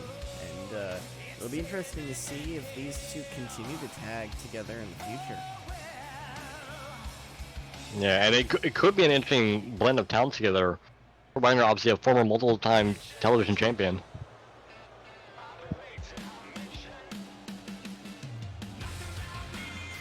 Ladies and gentlemen, on their way to the ring, this is the Terms of Service. And Terms of Service, new additions to the RWR locker room, but well established in WWO, looking to make their mark here.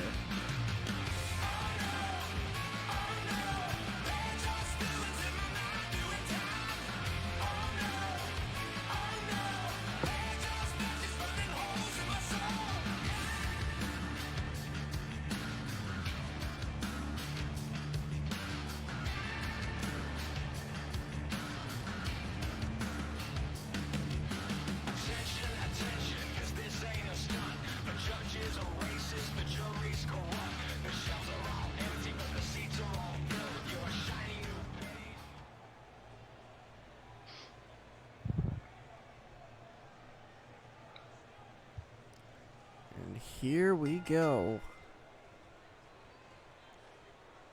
Draco immediately with a front slam.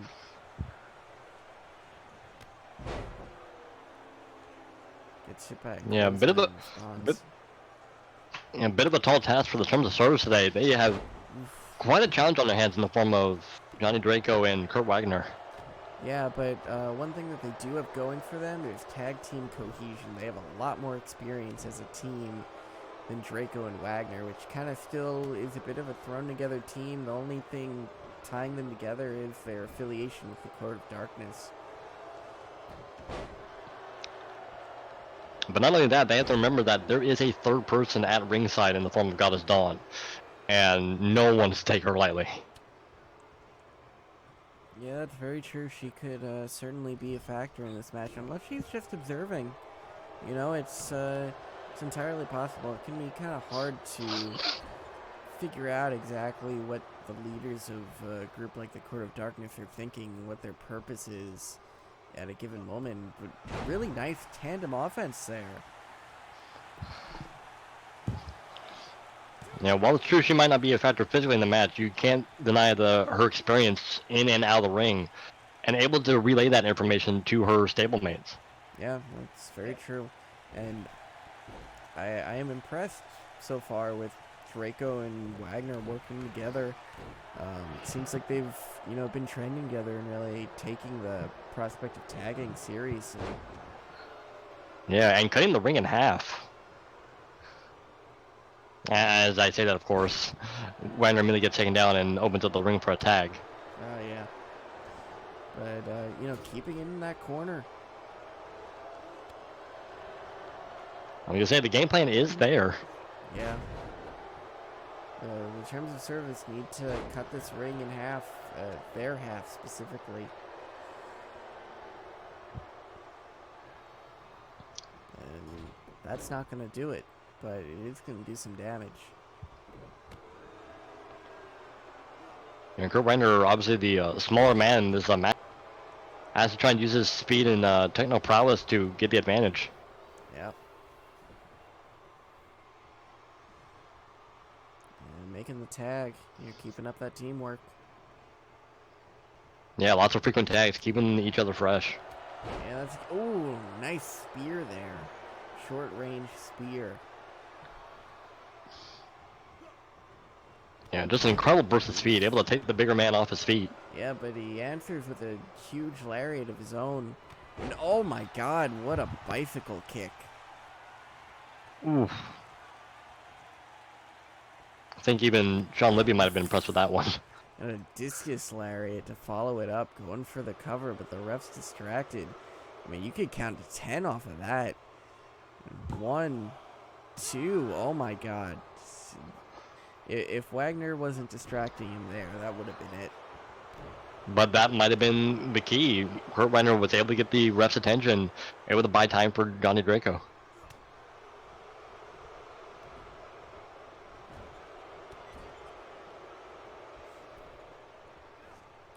Oof, splash in the corner. And Draco now trying to build momentum for the team. Yeah, but he can't do it.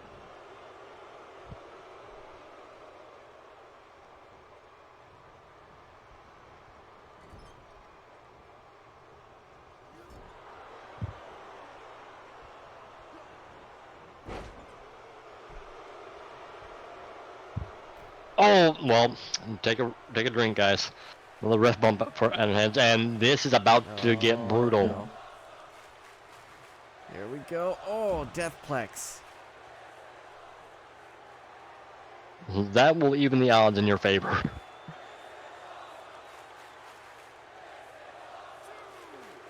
Draco now needs to get the man in the ring and try to make a tag to Kurt Wagner.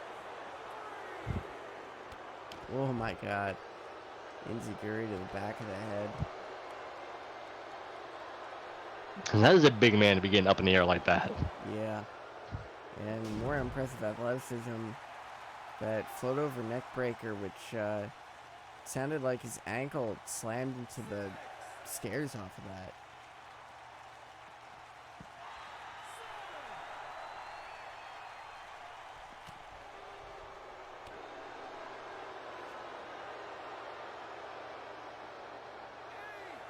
Oh, man. Oh. I think he's busted open off of that snake eyes on the top of that steel.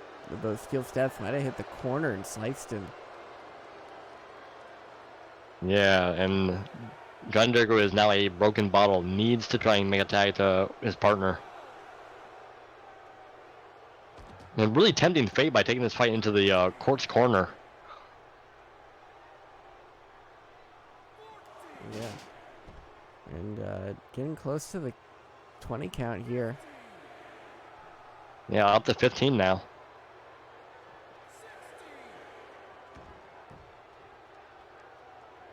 Draco's got to get up. Got to get back in this.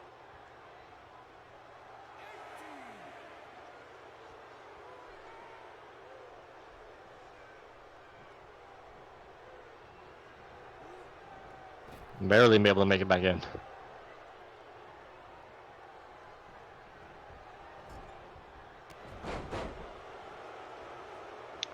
Terms of service now clearly in control of this matchup. Yeah. 2, no. Only a 2 count out the lone light suplex. Ooh, and another discus lariat. Going for the cover. Oof. I know, the big save for his partner. Probably needed that to keep the match alive.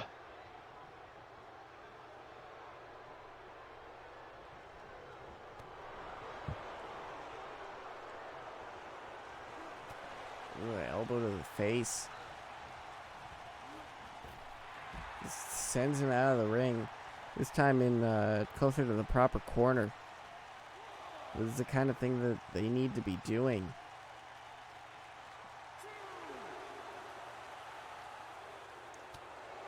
Yeah, they definitely have Giant Draco wounded and are not letting him make the tag. Oh my God, and that flurry of strikes. Really doing some damage to Draco here. And nice high vertical suplex.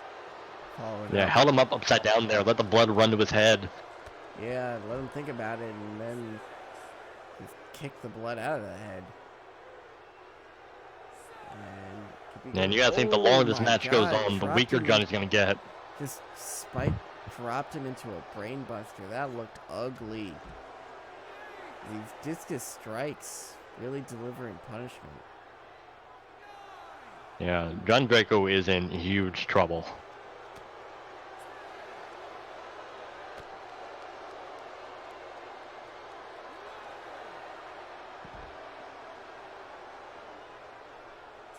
And again, a brainbuster on the floor.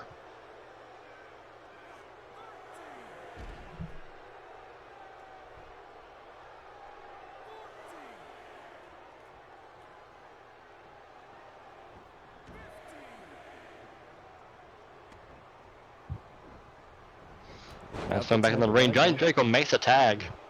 He needed that in a big way. Yeah, he did. And Wagner smartly taking the knees out. Yep. And now it's back to an even match. Ooh, and that nice double arm suplex there.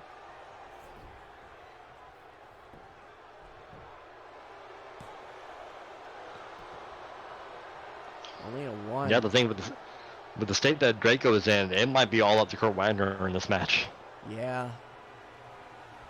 Oh, and what a belly to belly. Perfectly executed. What's he going for? Yeah.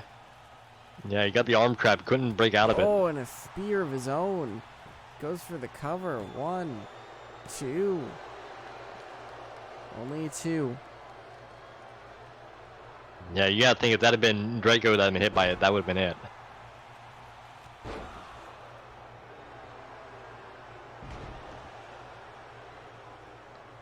In terms of service, starting to walk away with this match. Yeah.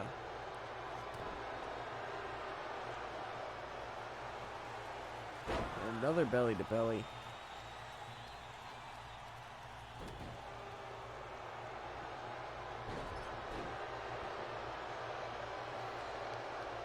Oh, guillotines him across the top rope.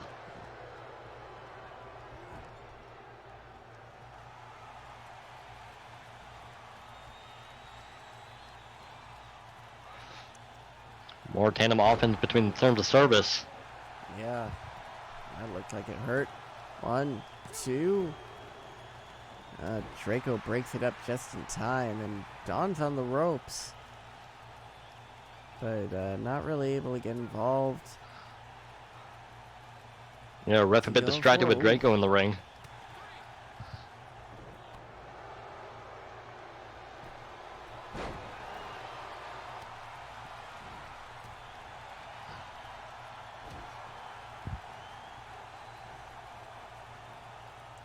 And whoa, nasty power bomb.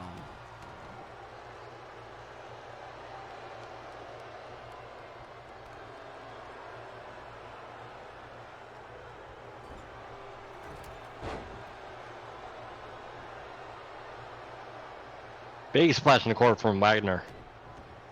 Trying to turn the momentum back in their team's favor.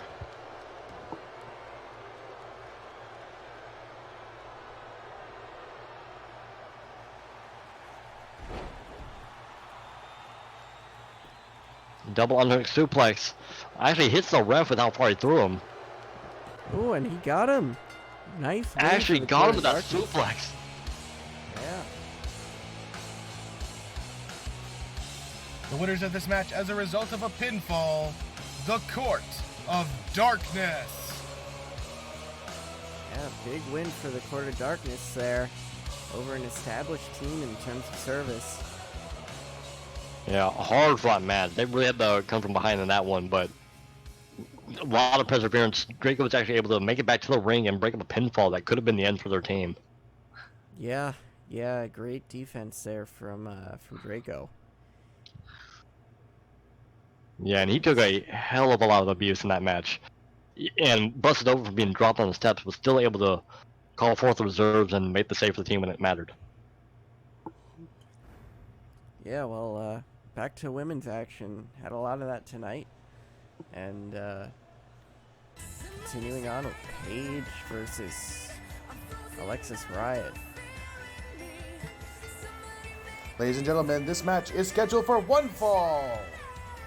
From the Sky Goddess Dojo, Paige!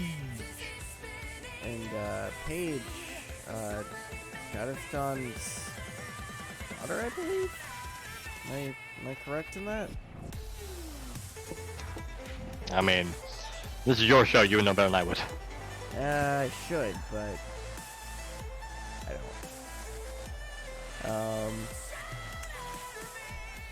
But in any case, trained by Goddess Dawn, and really has a quality background.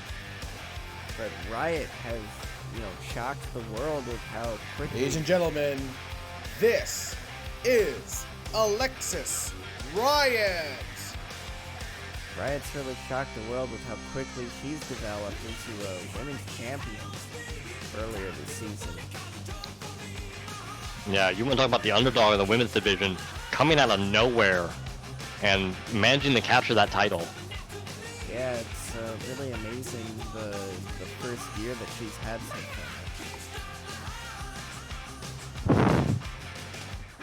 And, you know... Yeah, not a lot more you could ask out of somebody for their first year. Yeah, it's not over yet. And a win here could, you know, keep that momentum moving, but I think Paige, early in her RWR run, is going to be looking for a big win. Yeah, and now that Alexis has built up such a reputation, a win over here could do a lot for Paige.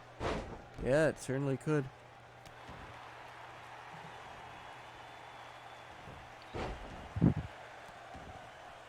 And that is one of the prices of success, is that you gain that notoriety that comes with that success and does more for the opponents around you.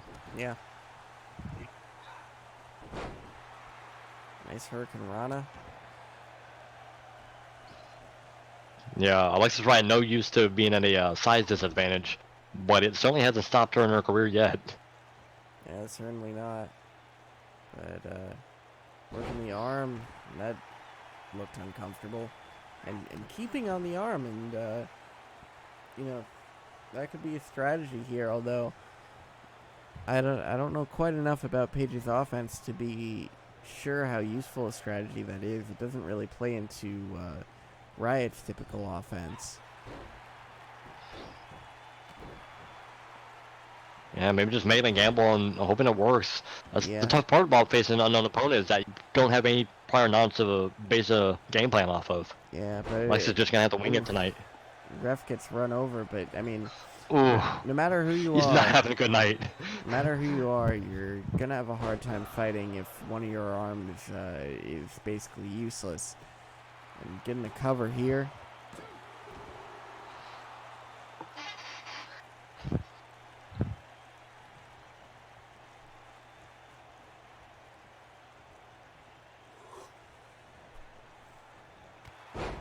Oh, nice clothesline from Paige. Sends her in the corner. Went for another clothesline, but got countered. And, oh, what's this? Spinning around. And nice head scissors takedown. And Again, known for using her speed and agility to her advantage. it goes right to the top. And, whoa! That corkscrew shooting star that we've seen her put so many people away with. And going for the cover. Waited a little bit, but two. Near fall. Yeah, didn't get the cleanest landing on that. Came down on the hips and on the thighs. Did a good amount of damage to herself as well. Yeah.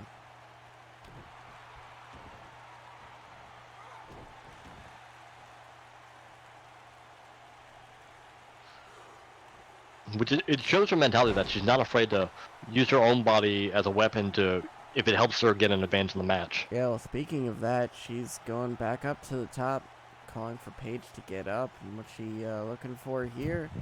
Oh, got caught. Oh, my God. That was a nasty powerbomb. She landed on her head. Yeah, you saw her bounce off the mat from the whiplash. Yeah, it's nasty. Two. Near fall. A lot of guts to kick out after that. Yeah, and oh, going straight for a roll up. Only a one.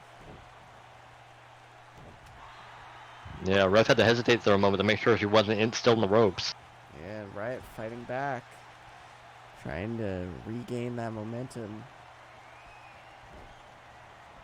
Oh, shotgun drop kick into the corner. Cover. One, two. Near fall. Again, just throwing her own body like a projectile, Yeah. just to get that extra added momentum. Yeah, I mean, that kind of move is deadly. You know, it's called a shotgun drop kick because of the way it blasts you back. And, you know, feels like a shotgun blast to the chest.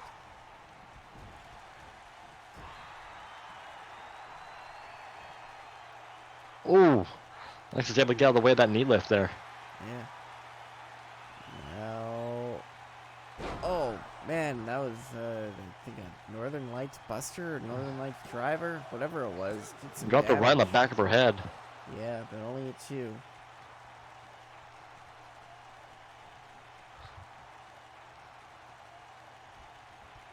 Paige pulling all the stops to try and get the momentum back on her side. Oh, just tossing her up in the air. And that's the downside of Again. Alexis Wright's size, that she's able to be thrown around easily like that. Yeah, and then, you know, Paige isn't known for being all that large, but, you know, in this situation, she definitely has a size and power advantage. Yeah, and in this type of match, you got to use every advantage that you can. Oh, no. And Hangman's neck breaker spiking her head down into the mat, doing damage.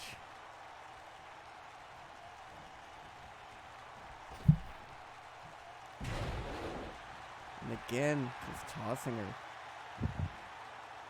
Just letting gravity do most of the work for her. Yeah. And, you know, it's effective.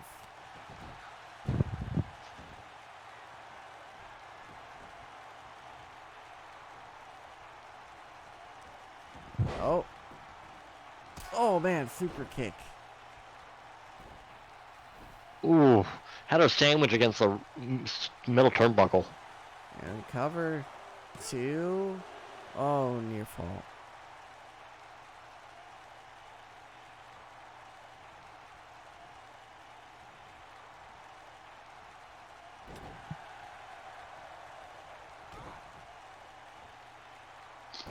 Oh, what's this? Code Red.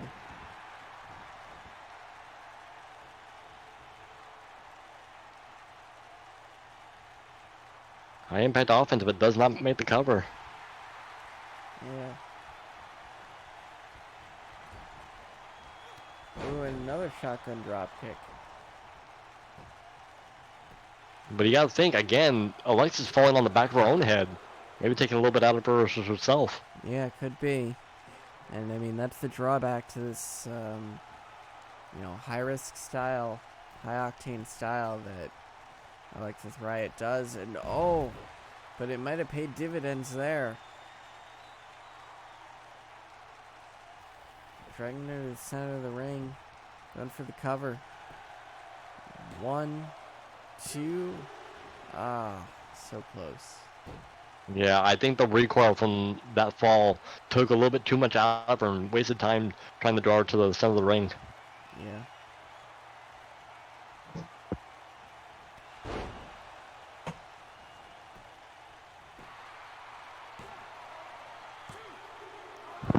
Near fall again. Oof. Yeah, the knee not able to finish the job.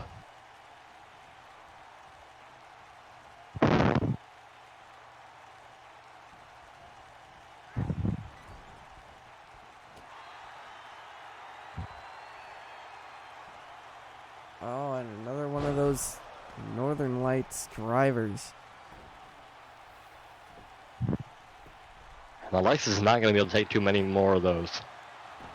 Oh, but maybe not, because, I mean, she just kicked out of 1. Yeah, but that could just be sheer willpower trying not to stay down for long. Yeah. Yeah, it's true.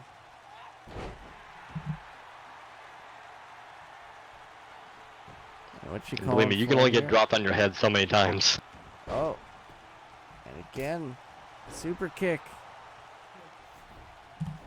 Pulling her in for the cover. Could this be it? 1, 2, no. Oof. Hard fought match. Both competitors coming close to getting the 3, but still not enough to put the other away. Yeah.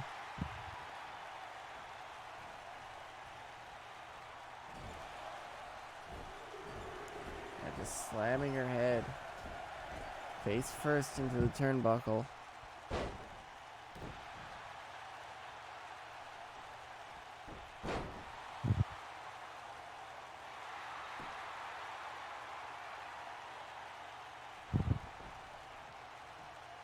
Well, now a bow and arrow. Now that's some different offense. Could she get the submission here? Nope. Right gets out of it. but not able to capitalize. Paige continues the offense. Knee. And, ooh, nice tiger suplex. Again, another drop to the back of Alexis Wright's head. Yeah, and that's got to be building up, and we got to cover. 2, no.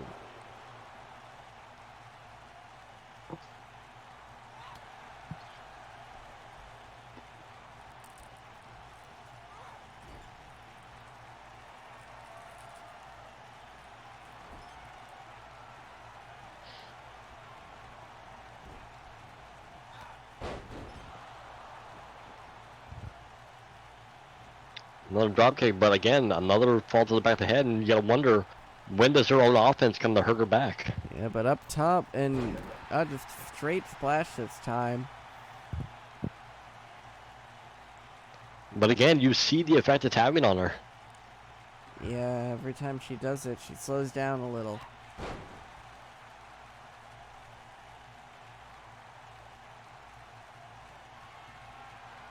And just spiked again. And she can't take too many more of those, if any. Yeah, I know Alexis Wright's a fan of her high-impact offense, but it's a double-edged sword at this point. She's taking almost as much damage as Paige is. You know, especially when Paige starts dishing out moves like that Northern Lights driver.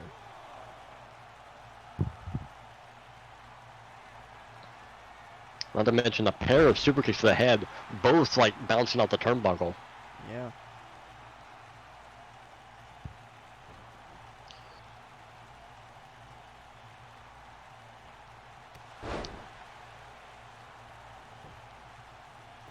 Running knee again. Oh. Unfortunately, still not enough. She may not be the biggest athlete, but she's got one of the biggest hearts in the women's division. Yeah, that's very true. But will that be enough? Oof. Gets sent out of the ring, and what's Paige going for here? Oh, what a leaping dive out of the ring. Spinning in midair. And the crowd shows their appreciation for it. And it didn't look like Paige took any punishment on that somehow. It was effortless. Tosses her in the ring. Paige decided she doesn't want to win it on a count out, throwing her back in the ring. Yeah, now going for a cover off of that big dive. 2, no. Can't quite put it away there. Yeah, I wonder if she left her out there, would Alexis have been able to get back in the ring? That's a good question. She's taken a lot of punishment, and oh my god, just headbutt after headbutt. Now Paige going to the top rope. What's she going for? Oh, diving headbutt. It's like hit near the shoulder. It's almost like the longer the match has gone on, the more feral Paige is becoming. Yeah. Now cover again. 2. Near fall.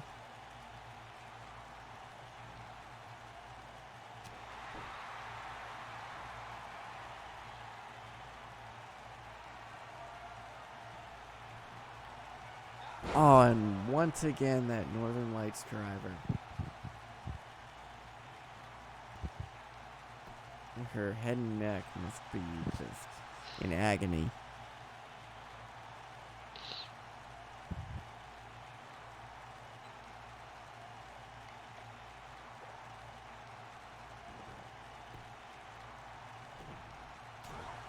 And this is a strike.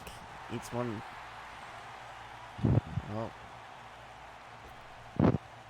Oh, it does the deal.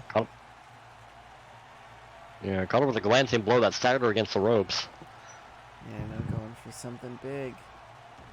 And again, super kick. Right to the chin. Pulls her in. And 1, 2, 3. That'll do it. Big win for Paige here. And incredibly hard fought. Yeah, she earned that one. That, Ladies and gentlemen, the winner of this match is Paige! maybe that was the longest match we've seen tonight. Really put up a fight there, but Paige getting the victory.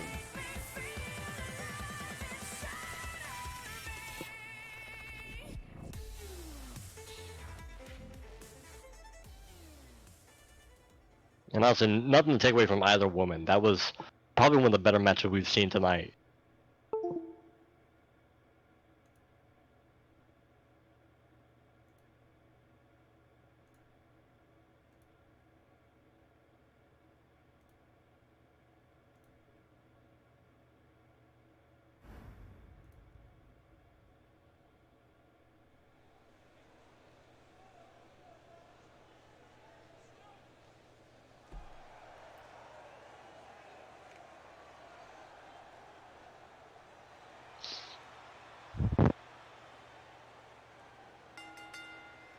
The following contest is a tag team match.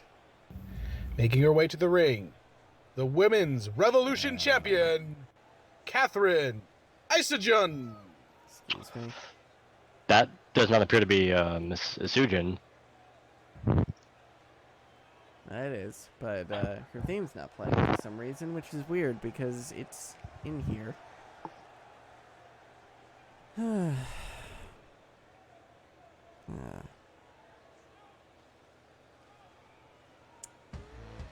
don't know what happened there.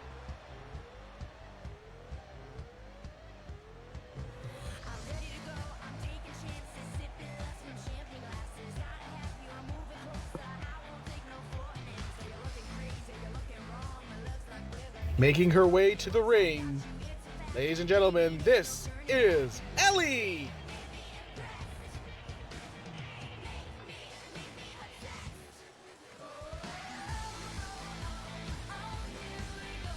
Yeah, well, Ellie known for associating with Danny Richardson, but also known for her work in WWO, and she's here in RWR now, looking to replicate that success. Teaming with Catherine Fujin here.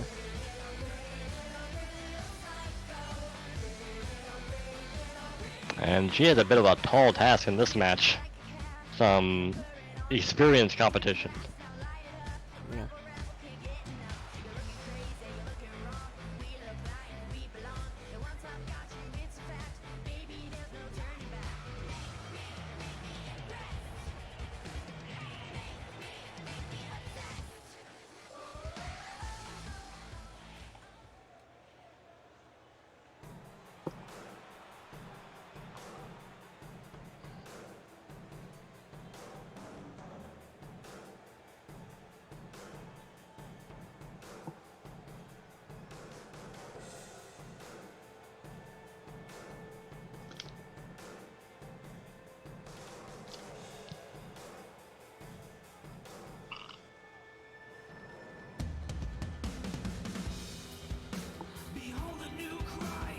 On the way to the ring, representing the Rogers Foundation, Lily Thatcher.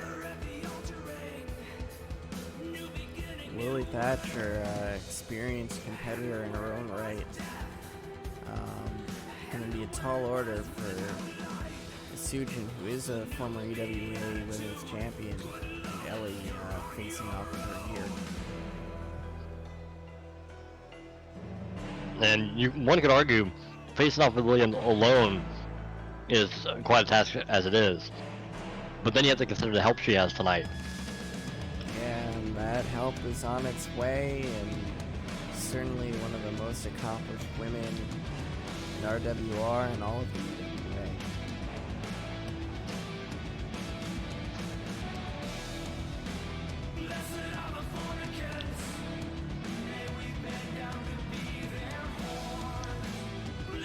And I think that's what makes this match so interesting, that you're basically looking at the top of the Resurgence women's division all in the ring at the same time.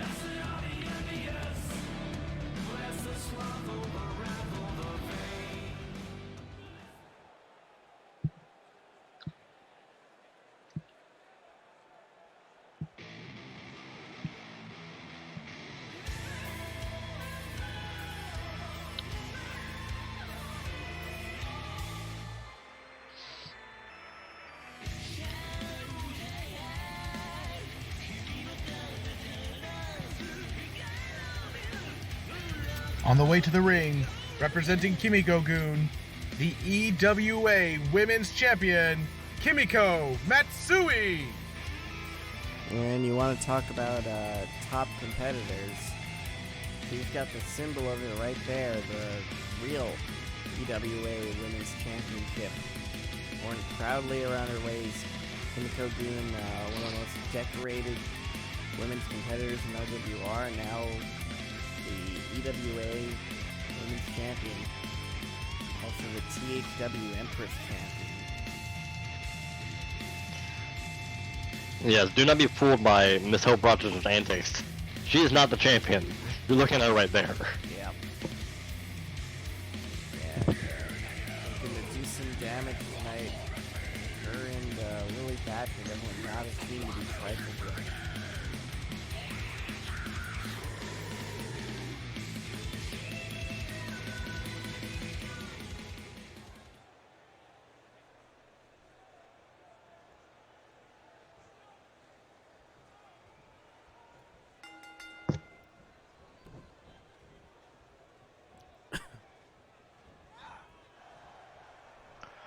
Lily came out of the bell swinging. Sujin barely able to avoid that double ice handle, but both women, I was about to say pretty equal until she just got her chest jumped on.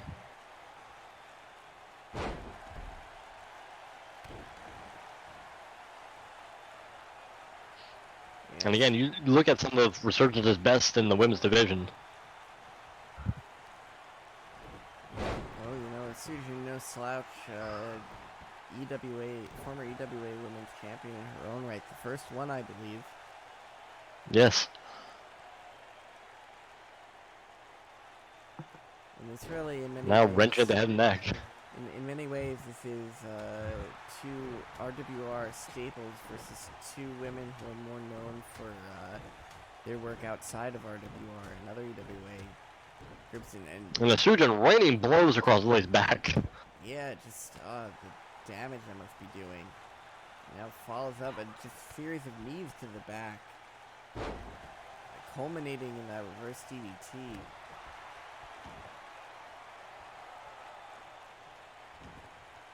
Now going to the top, trying to make all that punishment worth something. Stomp. Just going for the cover here. 1, 2. What? Wow. That was rather quick, and again, The winners of this match are the team of Ellie and the RWR Women's Revolution Champion, Catherine Isogen. Why? But Talk about getting the jump straight out of the bell. wow, that was And Kimiko, I think, was stunned on the apron, didn't even get in the ring. yeah, that was lightning quick, and Sujin making one hell of a statement. Yeah. But we got 2 more matches left for you, and this one is a #1 contenders match for the Intercontinental Championship, and it is. And all you need to know about it is right there.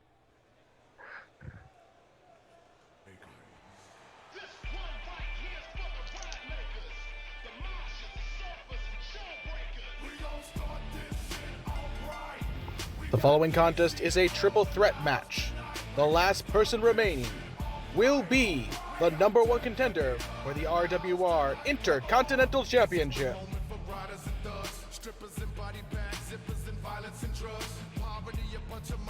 From Fitzwell Fighting Systems, this is Big Bad Buzz.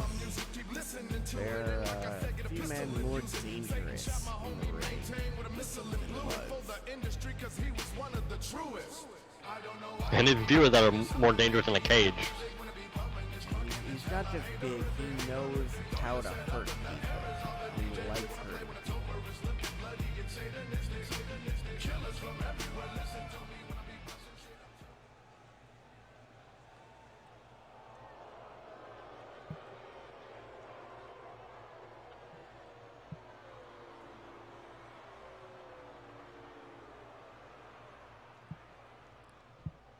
other theme song not working for some reason.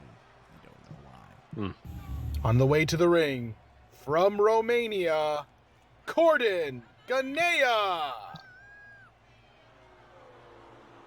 But Corden, very accomplished elsewhere, and you know, looking to make a name for himself here, like so many others have.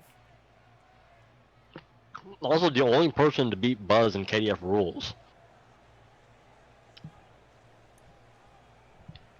Yeah, you know, very impressive individual. And oh, this one isn't working either. That's great.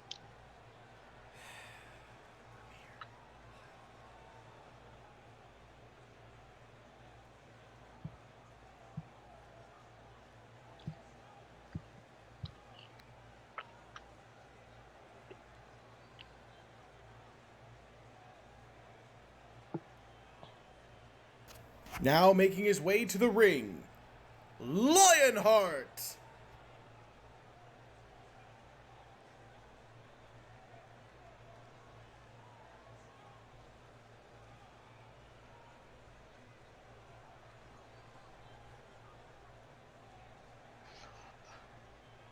Now, on paper, Ganea and Buzz would be a fun enough match as it is after we saw them go back and forth at the pay-per-view.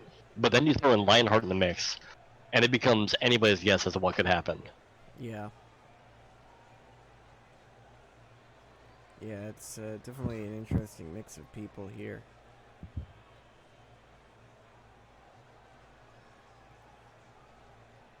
And you also talk about a broad spectrum of just talent and abilities.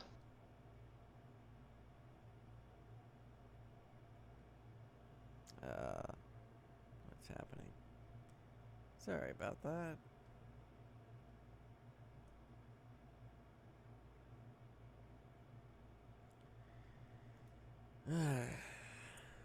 One second.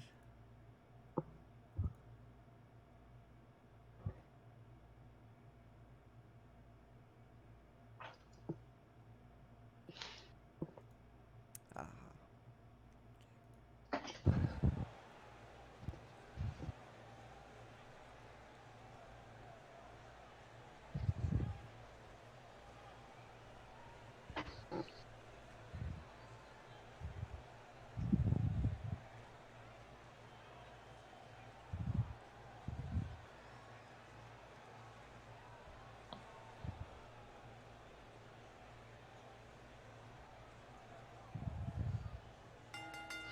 This might be a little bit of a mess to call.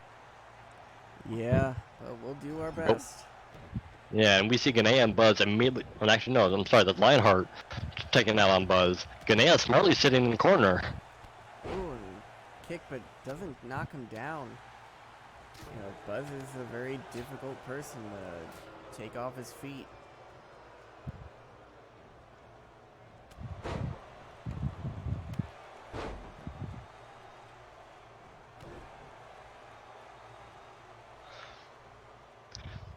And this is also something where this match doesn't really play to anybody's strengths in a way, because you always have to remember that there's a third person in the ring. So even though we know that Buzz is an imposing and dominating figure in the ring, a third person in the mixture messes up that balance. Yeah. And, you know, Buzz just trying to throw people. Pretty successful at it.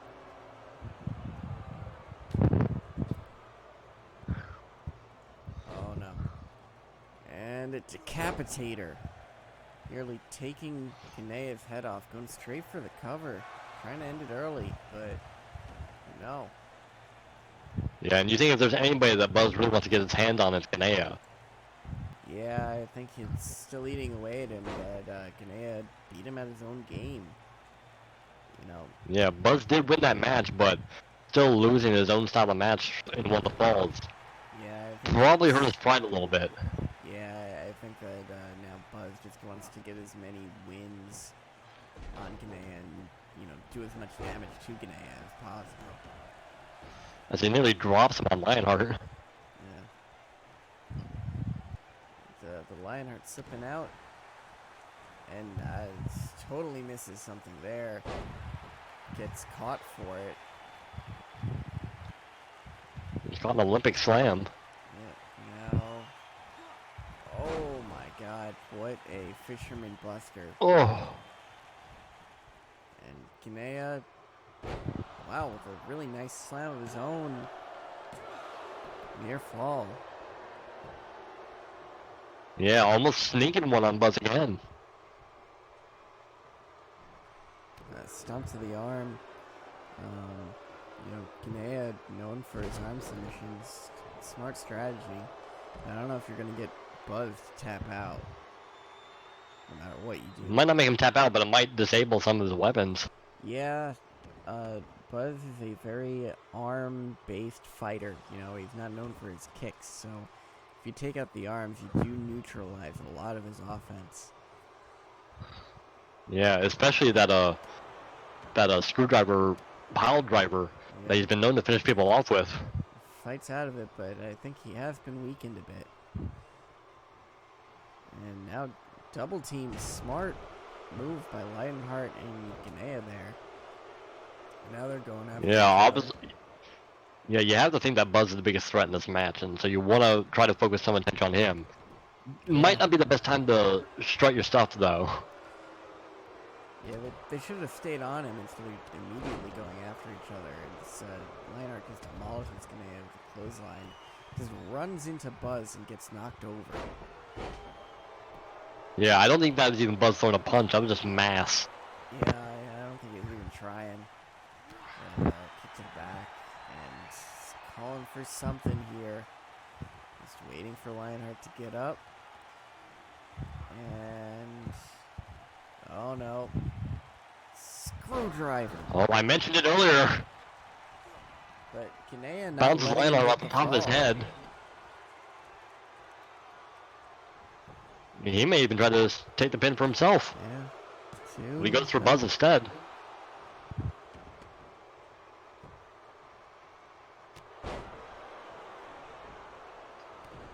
I think it's the fact that Kinea just wants to get another pinfall over on Buzz.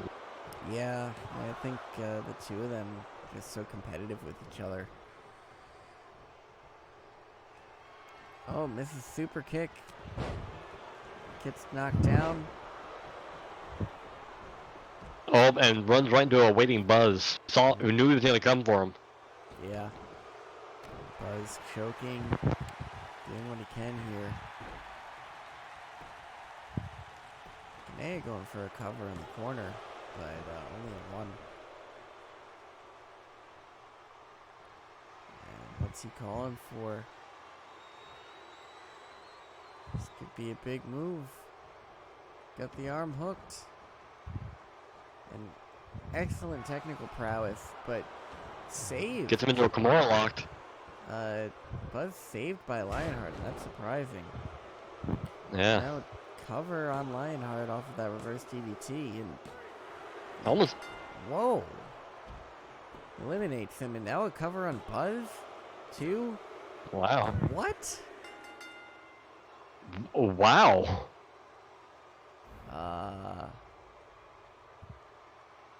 Did not see that Winner of coming. this match and new #1 contender to the RWR Intercontinental Champion, the Romanian Arm Crusher, Corden Ganea. Wow, really just kind of stole that one at the end. Yeah, I'm guessing the damage that had been built up on Buzz's arm just kept him disabled, and that Kimura lock just kind of was the straw that broke the camel's back.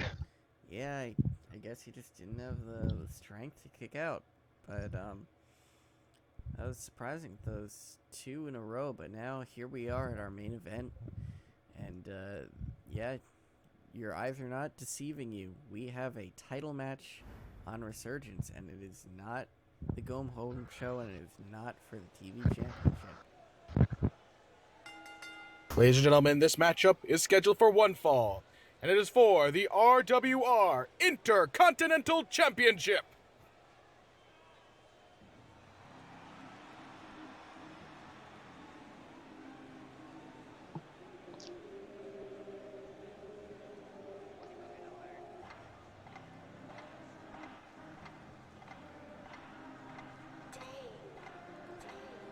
here comes the former champion, Archangel. You done did it now. You was hot, but I'm iller now. Kept me in the back till I hit the crowd, running with a tiger bomb. Fucking leave your neck in a different town. No airlines when it comes to style. Ladies and gentlemen, the challenger from the heavens. This is Archangel. Yeah, and pulling a real power play, demanding his rematch early on, putting it on his time instead of the champions. Yeah, Archangel is an extremely decorated individual. Long-reigning television champion, multi-time tag champion, world champion, intercontinental champion, and looking to reclaim what he recently lost.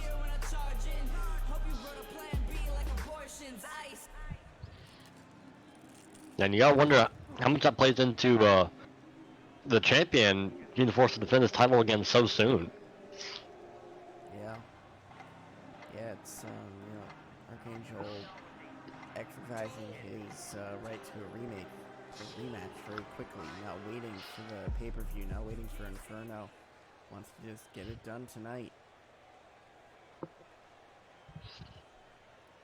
But I'll have to beat this man, former WWO World Champion, to get it back.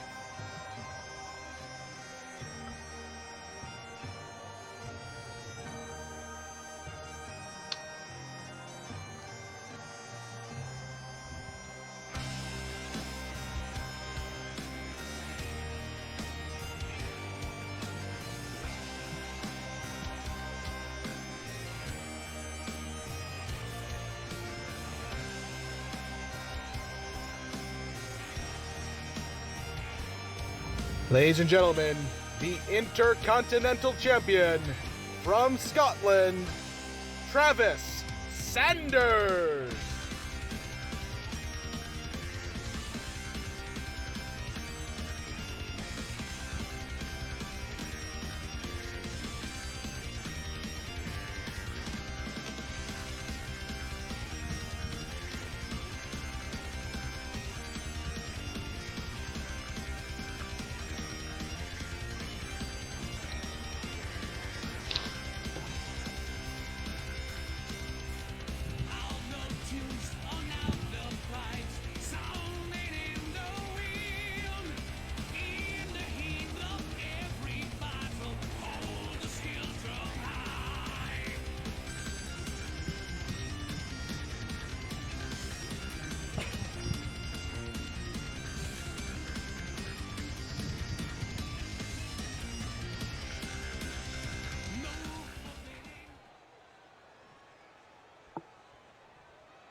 And here we go.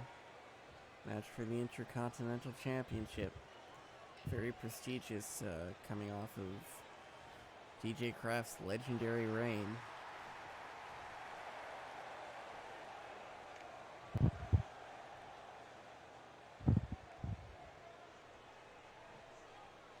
And one important distinction to make in this match is that this is not a flat rematch. Their pay-per-view match was a triple threat match. This is one-on-one. Yeah, so finally getting their opportunity to see one-on-one who the better man is for the title.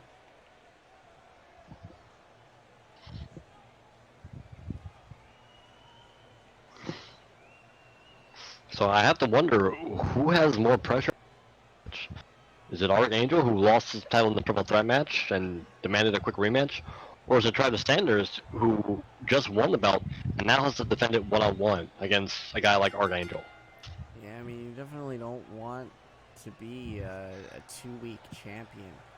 You know, you want to have a good reign, and so I think that there's a lot of pressure on Travis Sanders to prove that he's not a fluke champion, that, you know, he can retain this here and have a real reign as champion. I mean, he's won titles in the past, you know, even higher titles like the WWO World Championship. So it's hard to imagine that he would be a fluke, but Archangel is no slouch himself, you know, former world champion himself. So this really is a world title caliber match, even if it is for supposedly mid-card championship.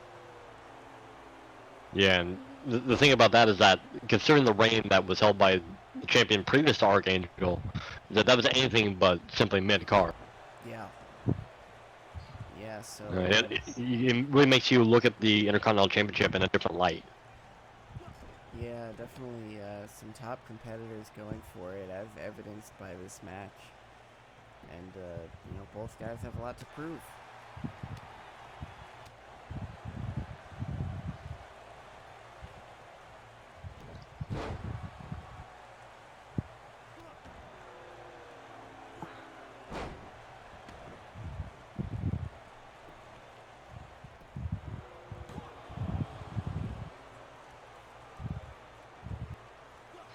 Close match so far, and no one really getting a big advantage yet. And I gotta think that the longer that this goes out, like both men standing up, that's more where Archangel's power shines through. Yeah. Yeah, Archangel just a tough individual. You know, he can take so much punishment and then dish it out. It's so much power.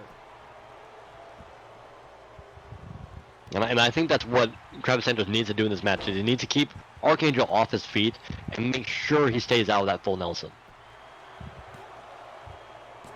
Yeah, I mean, the full Nelson is such a basic move, but in the hands of someone like Archangel, so deadly. Yeah, like the hit list that move has on it alone is worth its own accolades. Yeah, I mean, when you have someone with the upper body strength of an Archangel and that low center of gravity, it's very hard to escape from a hold like that. And Sanders showed off his own agility. Yeah, and that's what he needs to do. Stick and move, do some some power there, throwing in that butterfly suplex. But yeah, I mean, you know, he's got to use that speed, stick and move. And like I said, he's keeping Archangel grounded. If Archangel can't get his feet planted and use that power, he's not as big a threat. Yeah. Well, everybody's the same size on their back, aren't they? Yeah. And, stiff elbow to the face. Travis Sanders doing what he can to cut the tree down, sending him to the outside. Interesting strategy. You can be pinned on the outside. Yeah, I think just trying to, you know, wear him out a little bit, trying to wind him. Oh, and what a rolling spear. Yeah, which is a tool that Archangel uses in his own playbook. Yeah, and oh, what a boot. Right to the face, going for the cover. 1, 2, and a near fall.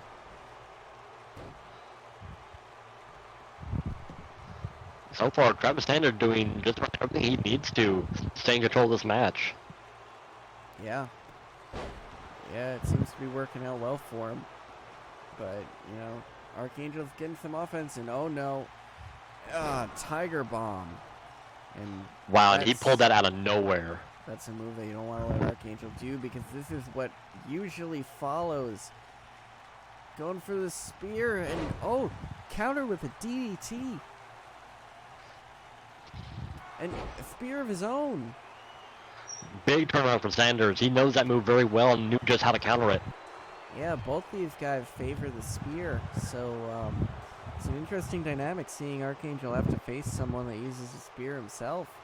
And, ooh, nice flipping senton, setting right up. The Travis Sanders is not a small man. Oh, what a boot. Again, cover, 1, 2. Oh, so close. Travis Sanders really showing that world title experience. working this match to perfection in strategy, but Yeah. still can't keep from getting thrown on occasion. Yeah, one of the things that Travis Sanders has to keep in mind is that he cannot lose his cool. Archangel's a guy that's legendary for taking inhuman amounts of punishment and still managing to win. Travis Sanders needs to keep his head cool at all times. Oh man, but that what was that? A Cobra clutch suplex? That was deadly. Dropped him almost on top of his head. Yeah, cover two. Oh, not even a two, and that just speaks to what you were saying about the inhuman punishment. You could practically hit him with a nuclear bomb, and Archangel could still kick out. But running boot this time. You could see some blood streaming down Archangel's face. Caught him with the heel of boot, sliced him open. And 3 boots, still not enough to put him away. But now you have to wonder, with that open wound, is that going to start to stop Archangel's strength? Or is it going to just make him mad? That's the other hand. You don't know what Archangel is capable of, except almost superhuman feats. Yeah. Beautiful standing shooting star, though. And, again, Travis Sanders doing a good job keeping him on the ground. Keeping the Yeah, it is one of the offense things up. that I said that he needed to do to keep him under control. Yeah. Another spear. Rolling through for extra momentum. Stomp and goes for the cover. 1, 2. He got him. Wow. That'll do it. Impressive, emphatic win from Travis Sanders. Yeah, really cementing himself in the division. Ladies and gentlemen, the winner of this match, and still RWR Intercontinental Champion, Travis Sanders. Well, really impressive first defense from Sanders there, but at Inferno, he's going to be beating Corden Ganea. And Yeah, that's going to be a whole different style of match that he's got to try and prepare for. And have less time to recover than... yeah. Well, that'll do it for us tonight. Thank you guys for coming by and watching this late show. Kind of dragged me here kicking and screaming, but I'm glad we did it. And yeah, we'll be back next week. Hopefully we'll be on back on more of a regular schedule. It's just been a really hectic week, but I think things are going back to normal. So yeah, hopefully see you guys next Thursday. Have a good night.